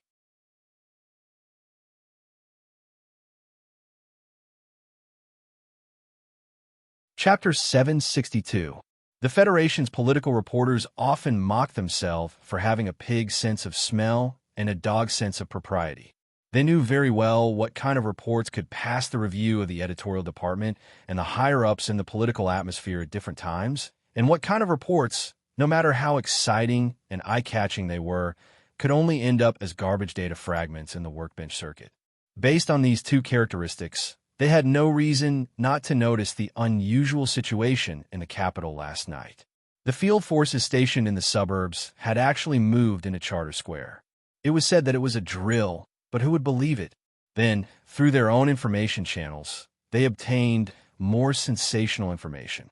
For example, the Federation government and Parliament Hill security level had increased again, and it was said that the Federation Investigation Bureau was launching a secret manhunt targeting the hero of the Federation who had just returned from the Westwoods and had not been successfully intercepted by the reporters. All the reporters were flustered, excited, perplexed, and impulsive. They did not know if these things could be pursued or not, and what kind of shocking news would be released if they pursued them. However, after a short period of mental struggle, they still put on their windbreakers and rushed out of the doors of the major newspapers and television stations, rushing towards their own destinations. The reporters in a news event were like soldiers on the battlefield. If they smelled something but did not continue to investigate, it was equivalent to soldiers who raised their hands and surrendered without firing. No matter what the final result of this battle was, no reporter could forgive themselves for not raising their guns at that time. Then, the reporters found that they had run into countless cold iron plates. No matter what kind of good relationship they had, the various departments of the federal government had closed their doors to them today, and no one was willing to accept their interview. The Ministry of National Defense building was heavily guarded, and armed military police were guarding the door, forbidding anyone without a pass to enter. Even the Venus reporters with military backgrounds were not allowed to enter. The reporters anxiously shouted the name of the spokesperson of the Ministry of National Defense outside the cordon, and loudly asked if the news of Minister Zhou's temporary resignation was true. Only dead silence answered them, and the officers in the building looked at them with complicated expressions. No one from the management office of Charter Square accepted the interview. The members of Parliament who were in a hurry on Parliament Hill were collectively silent.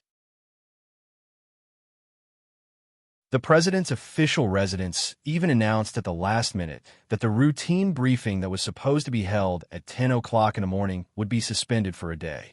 The reporters, who had already pinned all their hopes on the press briefing at the official residence, made extremely dissatisfied noises. It seemed like a chaotic market, but in fact they were cooperating very tacitly and continuously putting pressure on the press spokesperson. After the chaos lasted for a few minutes, the spokesperson of the president's official residence whispered to Director Breen in the side corridor. He then walked back to the stage and looked at the reporters who were looking forward to it. He gave a very stingy explanation. The explanation was very simple, but it was quite unexpected. It also gave the reporters of the Federation a lot of rich and exciting imaginations. Mr. President had a bad cold and needed to rest, so the press briefing was temporarily suspended. The reporters on the scene were collectively silent. They lowered their heads and quickly recorded the statement of the spokesperson on the light screen on the workbench. At the same time, they frowned and sketched out all kinds of possibilities with digital pens. The reporters knew that they couldn't get any more information from the president's official residence. They got up and rushed to the next government department that might be captured. This kind of action continued until the evening. The reporters took turns to fight between the various buildings in the Capital Special District and finally succeeded in blocking the deputy minister in front of the Ministry of Justice building.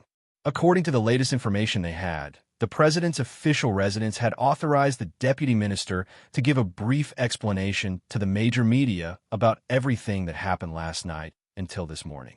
Yesterday at 21:40, in response to the terrorist incident on Parliament Hill a few days ago, the federal military successfully conducted an anti-terrorism exercise codenamed Late Spring in the area around Charter Square. Through this exercise, the various departments of the Federation government strengthened the information exchange and matching between each other. In order to face similar terrorist attacks again, they practiced relevant plans and gained a lot of valuable experience. Why did the news of a military exercise need to be announced by the Ministry of Justice? The reporters were keenly aware of this. They realized that the government would probably relent today, so they continued to ask without hesitation, "Mr. Minister, we just want to know, is the Federation government looking for Colonel Sulu? In addition, has Minister Zhou Yingxing been asked to resign from the Ministry of Defense?" Let me first correct one point. Minister Zhou didn't resign. He only went to the Federation's strategic equipment base for inspection at the special request of Mr. President. Because of the upcoming war in the Empire's mainland, the Federation's strategic equipment is facing a difficult test. The government needs an excellent general like Minister Zhou to fully lead this work. The reporters naturally didn't believe this statement, but since the government gave the answer, then what they needed to do was to interpret this answer. They quickly took notes with their digital pens and silently waited for the question that they and the people of the Federation cared about the most. As for Colonel Sulu, the deputy minister of the Ministry of Justice frowned and chose his words carefully. He slowly said, "Yes, from a legal point of view, we can say that he is currently wanted by the Federation." The deputy minister looked at the reporters and continued to explain, "Colonel Sulu left the West Woods region camp without permission. The military asked him to explain the situation, but he never reported it. In addition, according to the Bureau of Proclamations investigation, Colonel Sulu had a very close relationship with the suspect who died in the terrorist attack on Parliament Hill. However, regarding this point, he never reported it to his superiors. This is the entire reason for looking for Colonel Sulu?" A reporter asked sharply. "No." The deputy minister of the Ministry of Justice calmly replied, "I believe that you all participated in that report. The Federation government once suspended the investigation into the relationship between Colonel Sulu and the traitor mechanic Yufeng. However, after the Bureau of Proclamation grasped the latest information, the Federal Central Computer automatically reactivated the previous wanted program. This also means that unless Colonel Sulu voluntarily surrenders himself, the wanted list will continue."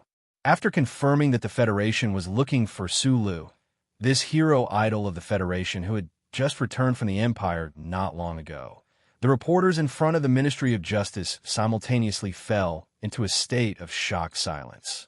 The twilight of the evening slanted in from the end of the street, looking somewhat like a bloody, ghastly intent. As for what happened at the president's official residence, I don't know. You don't have to ask me. The deputy minister of the Ministry of Justice smiled and said, "However, I believe that if Colonel Sulu is brought to justice and the judicial process reaches the point where the evidence is made public, then the entire Federation will know the truth of the incident."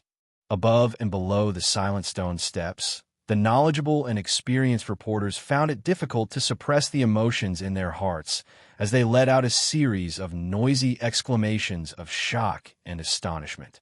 What they heard could not be written in the report, but they could keenly discern the hidden meaning behind these words. Could it be that the military operation last night, the president who was not in good health today, and the currently wanted Colonel Sulu had some kind of terrifying connection? Reporter would have been quietly standing at the periphery of the crowd. He was wearing a woolen vest today, and the cigarette in his hand seemed to be constantly burning. He suddenly stretched out his hand. With Wood's status in the industry, and with the Capital Special District Daily News, when he stretched out his hand, the reporters who were immersed in shocked discussions immediately fell silent. Wood furrowed his brows and took a deep drag on his cigarette before asking, "Mr. Deputy Minister, May I ask if the wanted list this time has anything to do with Colonel Sue Lee's press conference yesterday afternoon? The Deputy Minister of the Ministry of Justice silently looked at him with cold eyes and extremely simple and direct answered. It has nothing to do with it. The hero of the Federation, Colonel Sue Lee, became a criminal wanted by the Federation. This news would probably cause countless shocking discussions in the Federation Society, or even something more serious. The reporters ran around to record excitedly or thoughtfully, but there was no way to get close to the department they wanted to interview the most because that was the Federal Army. In the brand new base office of the new 17th Armored Division in the suburbs of the capital, there was an extremely oppressive and tense atmosphere. The commander of the 1st Regiment, he lay, narrowed his eyes and stared at the director of the 1st Military Region's Special Warfare Department in front of him without any intention of backing down. Although the other party's military rank was far higher than his, although the other party had military police with special powers, although the other party had an arrest warrant signed by the highest level of the military, he still did not want to back down. I don't care what you people want to do, but this is my army, and those people are my soldiers. If you want to arrest them, then you have to get my permission.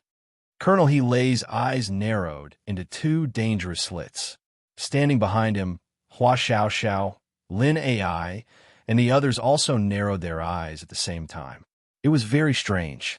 Probably every person who had spent too much time with Sue Lee would be affected by this small action of his. Every time they encountered the greatest anger or the most terrifying danger, the men's eyes would narrow, and with a blink of their eyelids, they would angrily crush everything in front of them into pieces. The director of the Special Warfare Department brought the arrest warrant of the highest level of the military over with military police. He never would have thought that before he even saw the members of Group 7, he would be stopped in the office by the officers of the 17th Division. Colonel He Lei, do you understand what you're doing right now? The director of the Special Warfare Department stared into the eyes of the officers and said in a cold voice, "These officers under your command participated in a shocking rebellion last night. If you insist on disobeying military orders and protecting them, then perhaps the next time I come back, the target of arrest by the military police will be you."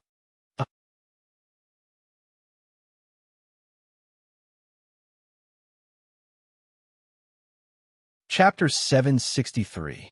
You said it was Team 7 at the start, but you should know that ever since the 17th Division was rebuilt, there is no such thing as Team 7 in the Federal Forces or even the Nutshell Mercenaries.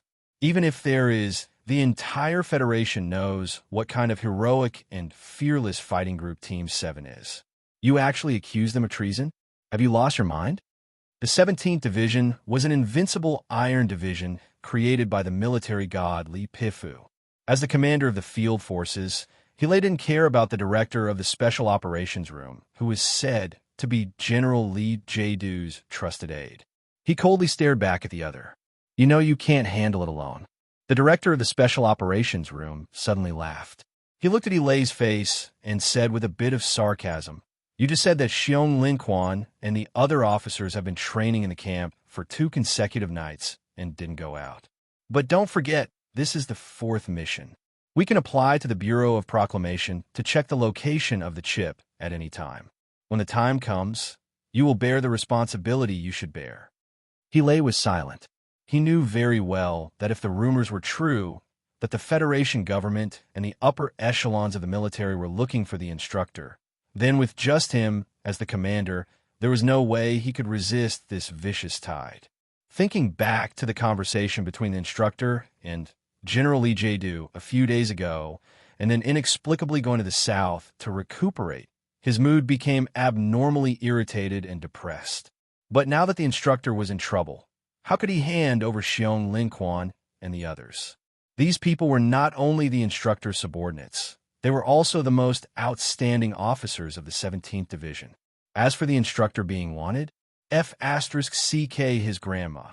Even if it was the female star with the biggest breasts in porn, she wouldn't believe it. Inside and outside the military camp, the tombs were as red as blood. The atmosphere was stifling. The director of the Special Operations Room had a gloomy expression. He turned around and prepared to leave with the military police.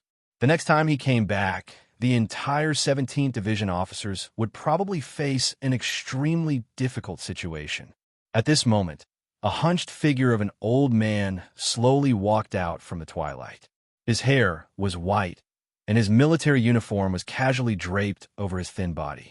He looked very old, but the footsteps of such an old soldier seemed to warm up the eerie twilight. The pupils of the director of the Special Warfare Room shrunk. He subconsciously raised his hand and saluted.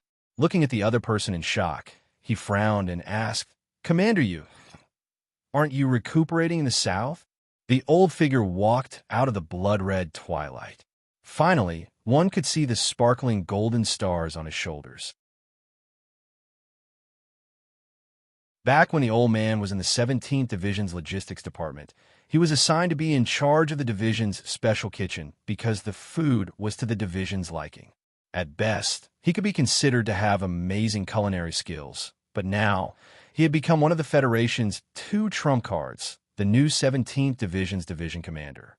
With such a legendary and unimaginable military career, other than the amazing luck brought by the old division commander who ate his meals, Li Pifu, who dared to underestimate the intelligence and ability under this lazy appearance. Commander Yu Cheng-hai smiled and casually returned a military salute. He walked into the office and answered casually, "Oh, the little nurse over there is too young and pretty. I really couldn't stand it, so I came back early." Nowadays, the most popular style of an iron-blooded soldier like Commander Du Shaoqing in the Federal Forces was Commander Yu. Commander Yu was probably the only general who spoke and acted like an old tramp.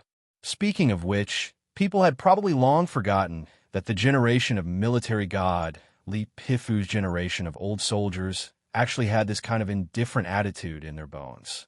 Hearing this answer, the director of the Special Warfare Department was speechless.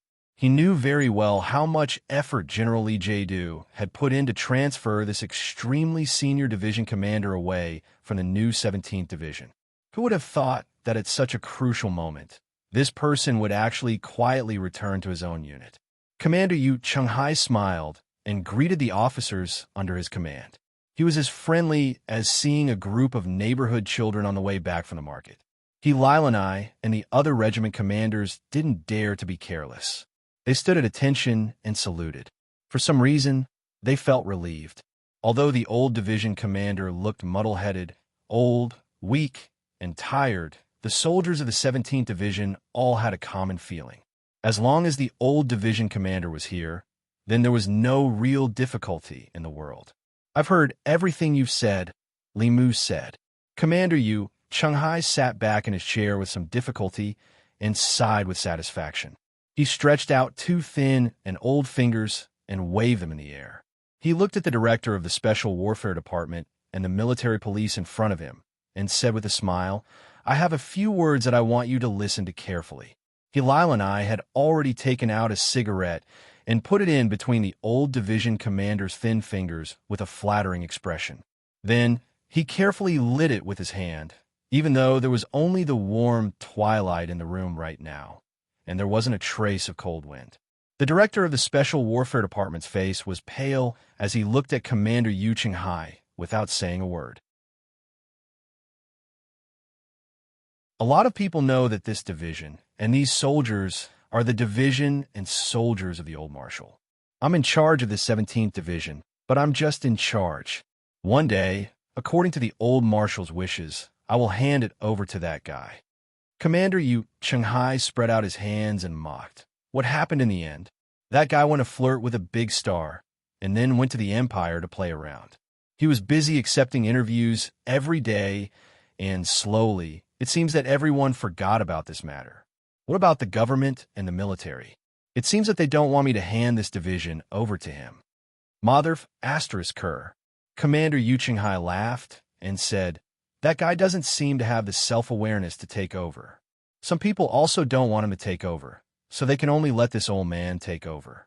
But in the end, being in charge is just being in charge. So a few days ago, someone asked me to go to the military hospital to recuperate, so I went.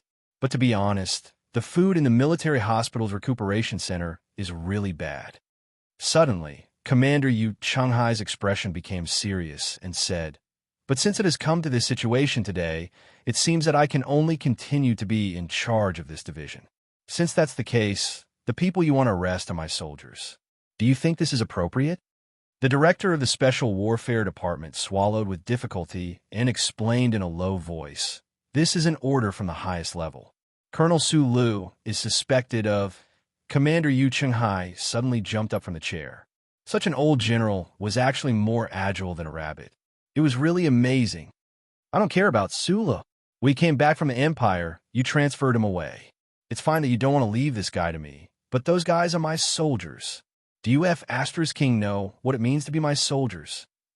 He used the finger that was holding the cigarette to stab the director's face across the air and roared furiously, "Rebel your SS. They went to the city yesterday for a stroll. Is that a rebellion?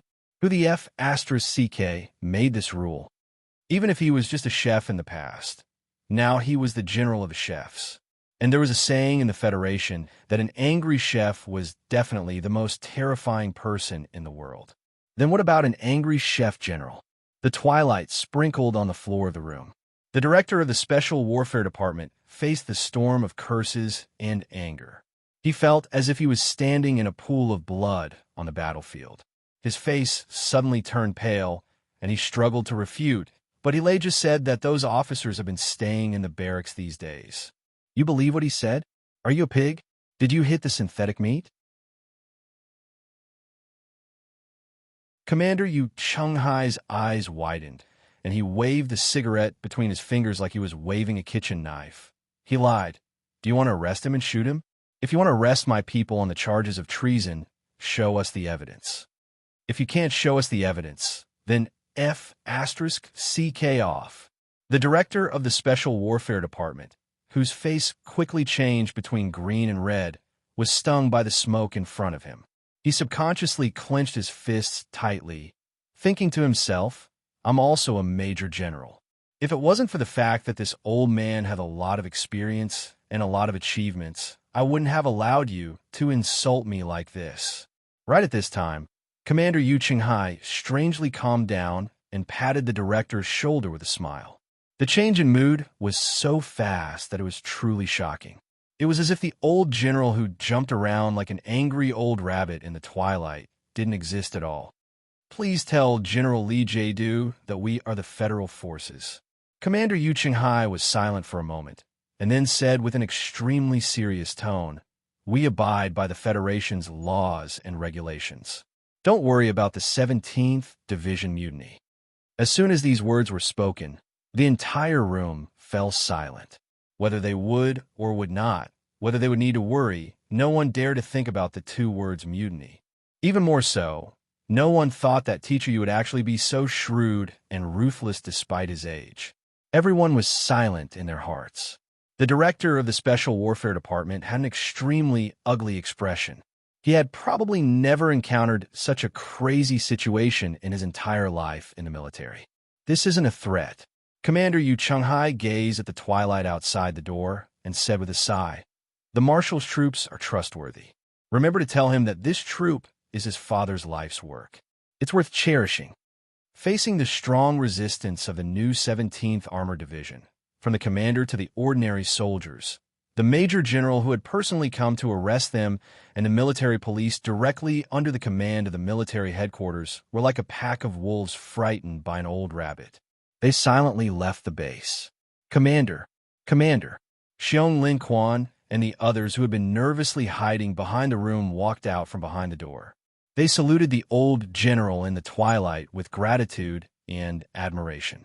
Then they reported with shame that Gu Shifeng and a dozen other members had been arrested by the other troops last night. Right now, they didn't know where they were locked up.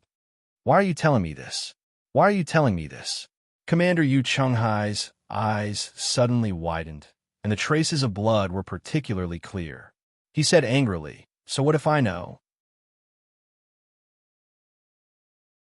Do you really expect me to charge into the capital with the entire division, take over the Ministry of Justice, and establish a new government?"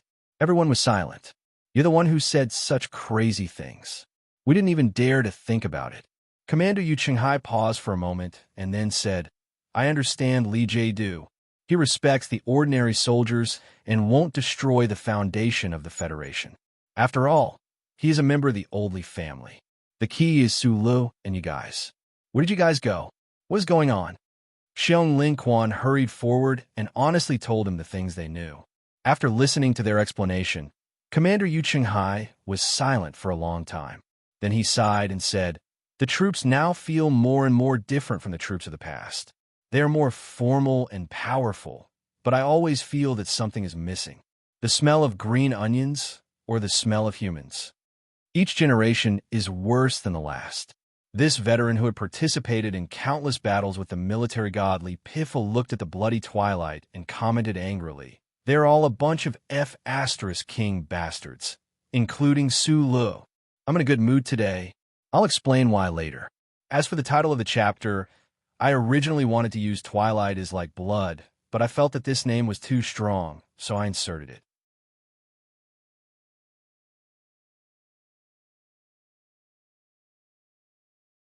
Chapter 764. Ambush. We've been ambushed. Gamma retreat. Retreat. Captain, we can't hold the position anymore. 30 wolf fangs. I have 30 wolf fangs here. I repeat, requesting air support. Our electromagnetic beam cluster has failed. It has failed. Air support hasn't arrived yet. The anxious and hoarse voice came to an abrupt end with the cold sound of metal rubbing against each other. On the charred slope, a black and blue wolf Fong mech of the Imperium was half-squatting indifferently outside of the Federation's quick-solidifying cement works. It slowly pulled out an alloy blade from the square firing hole. The micro-engines attached to the mechanical joints of the mech hummed like the low roars of a herd of beasts, vibrating the dry air. The violent explosion was like a large cold flower blooming in the field. On the hillside, the Empire's wolf Fong mechs leaped at high speed. Relying on their advantage in numbers, they successfully entangled the few black MX mechs in the Federation's army.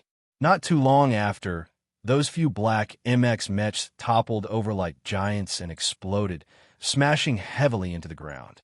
The ground trembled slightly from the impact, and the Federation soldiers around them revealed looks of despair. The cockpit of the Federation's black MXs was still spitting out terrifying sparks. Dozens of Empire's wolf fangs had already jumped up at high speed in strange postures and attacked the Federal forces.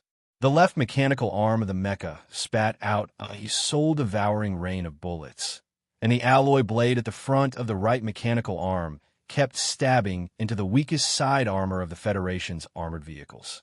Although not every stab was successful, there were still tragic scenes of vehicles collapsing and people dying from time to time. The black smoke mixed with the dry and hot air enveloped the entire battlefield. The twilight of the distant star couldn't even penetrate the smoke. The blood-red light was wrapped in the black smoke, looking like black blood that was about to solidify in the soil. In this dark blood-like twilight, the Federation troops, who were at an absolute disadvantage, bravely and desperately launched the craziest counterattack. However, in the end, they could only become corpses or even sad fragments. This was the Empire's Ink Flower Planet, an ordinary administrative planet located between the L9 and X3 systems. In the past few days, the Federation and the Empire's military had simultaneously increased their investment in this administrative planet. The Federation had to seize this strategic location in the L9 system for the late spring offensive, while the Empire had used that magnificent retreat to successfully buy time. The massive Empire had finally made preparations for an all-out war, and they wanted to use the complete victory on planet Mo Hua to announce to the entire universe that they would not take a single step back. The scenes of the desperate battle that took place above were played out from time to time in various areas of the planet. However, the offensive and defensive battles in the fields and on the hillsides gave off a strange flavor. Both the Federation Command and the Empire found it incomprehensible because of the great disparity in strength here. The real-time signals on the battlefield were quickly transmitted to the Federal Forces' forward base on Planet Yellow Disaster.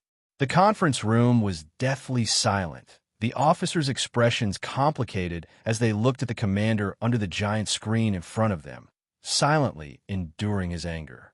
General Enchantment, the commander-in-chief of the Federation's front lines, stared at the slightly delayed satellite image like an injured eagle. After confirming that he could no longer receive any signal from that camp, he took a deep breath and angrily slammed his right fist on the control panel. The violent force caused the white hair on his head to tremble incessantly. What is wrong with the intelligence report? The results of the calculations are not like this. Why is it that what the General Staff believes to be a small harassment force has several dozen damned wolf fangs hidden inside? Commander E quickly calmed down, the veins on his neck popping and disappearing. He stared coldly at the officers in the General Staff Department and the Bureau of Proclamation's technical team beside him, his brows furrowed as he said, "There might be problems with the charter computer, but you staff officers cannot have problems with your brains."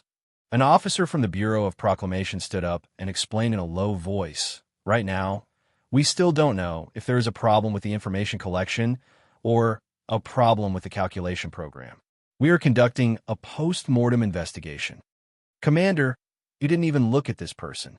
Ever since he participated in the war with the Marshal many years ago, he didn't have the slightest good impression of those Bureau of Proclamation officials who followed the army like ghosts." He stared coldly at the staff officers under him and said, "How many times do I have to repeat this? War is a war of people.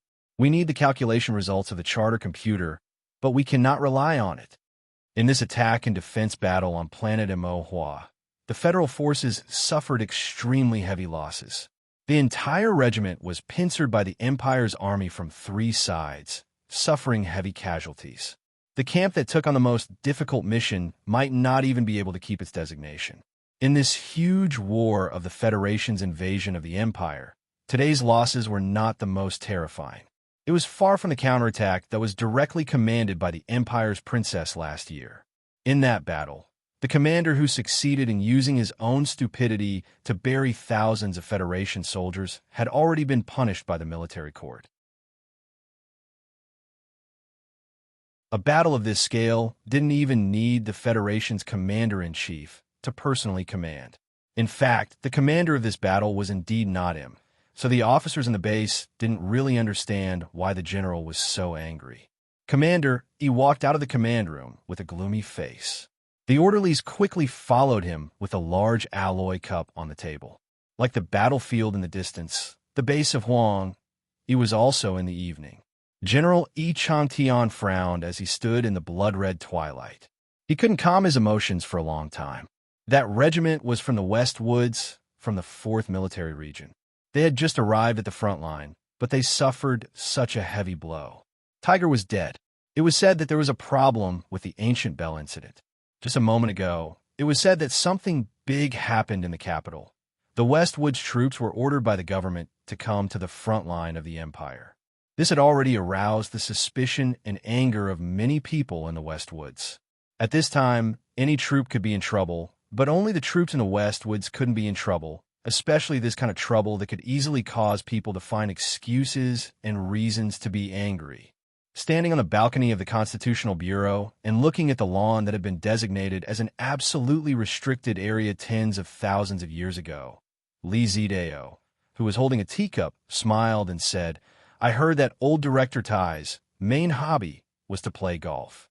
With such a large lawn as his practice field, no wonder no one in the entire Capital Special District was his opponent." The work of the Bureau of Proclamation is very mysterious in the eyes of ordinary people. In fact, it is very boring. If you don't find some hobbies, it is very difficult to continue doing it for a long time. What is even more disgusting is that according to the regulations of the Bureau of Proclamation, as long as you swear to work in the Bureau of Proclamation, you are not allowed to do any other work. Cui Zedong, who was standing beside him, answered in a low voice. He looked a little tired. In the past few days, because of that problem, as long as the acting director of the Bureau of Proclamation stayed in the Bureau of Proclamation building, he would feel that there was a ghost hiding in the depths of the ground, coldly looking at him. After pausing for a moment, he forced a smile and said, "The road you came from is cut off in front of the building. According to the old director, It means that once you enter this building, you don't have to go out again.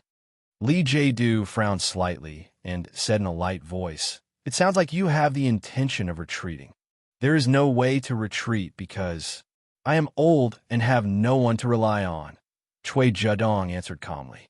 "Ask me a question that I have always been concerned about." Lee Jae-do didn't want to probe too deeply into the mental world of this important partner of his.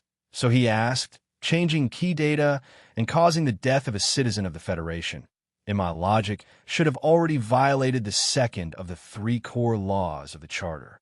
The first of the 3 laws was, do not hurt people and do not stand by and do nothing when people are hurt. The second law was, obey all orders of people, but do not violate the first law. The Charter computer is dead." Chui Zedong suddenly frowned, as if he didn't really believe what he said. After a moment of silence, he continued, "But people are alive, and it can't judge the purpose of humans. In fact, for tens of thousands of years, countless people who have worked in this building have already found many ways to cheat the central computer's logic program. We usually call those program loopholes the back door. Is that how the saying of going through the back door came about?" Lee Jae-do smiled and shook his head. He sighed and said, "Your Bureau of Proclamation is indeed the most terrifying department in the Federation. What I don't understand now is, if we're going through the back door, then which door did Su Lu use?" Chui Zedong looked at the lawn below the balcony. The lawn that was as smooth as the central computer's program seemed to be burning under the setting sun. "We have simulated and calculated many times, but we still don't know how he used his first sequence authority to make the central computer cooperate with his actions. For example, those mechas from last night. Unless he can actively contact the central computer, but this is absolutely forbidden by the core program. Then what about physical operations? In the official residence this morning, you also mentioned that the central computer is strictly forbidden from physical operations." Lee Jae-do's expression became somewhat complicated. He turned around to look at the box-like building behind him and suddenly said, "I'm thinking, if at this time Su Lu directly orders the central computer to blow up this building, what other choice do we have other than to die? I'm not worried about this happening. Going back to last night, those mechas didn't make a single fatal attack on the Iron 7 Division. The 3 laws still exist. And fortunately, they still exist. Otherwise, I really would have gone crazy. Of course, before I went crazy, this world would have been destroyed." Chui Zedong laughed self-deprecatingly, then looked at Lee Jae-do seriously and asked, "Regarding the issue of his authority, can you solve it?" Lee Jae-do was silent for a moment before saying, "Too much time has passed since that explosion. That little girl's biological marker from back then has already lost its effect, so I'm looking for another way." Chui Zedong didn't ask any more questions on this issue. He said, "Actually, I really admire your foresight." At the time, everyone thought that Su Lu was dead, but you were the only one who thought that he might still be alive and that he might be able to cause damage to Mr. President's career. He looked thoughtfully at the burning lawn below the balcony and said softly, "Last time, in order to eliminate those Iron 7 Division members, the Bureau of Proclamation performed a reverse operation and changed the frontline data. Now that I think about it, it really is very similar to the scene on Mo Hua Planet today." You're tuning in to the Warrior Lore YouTube channel. Don't forget to subscribe and join us on this journey to catch the most captivating stories.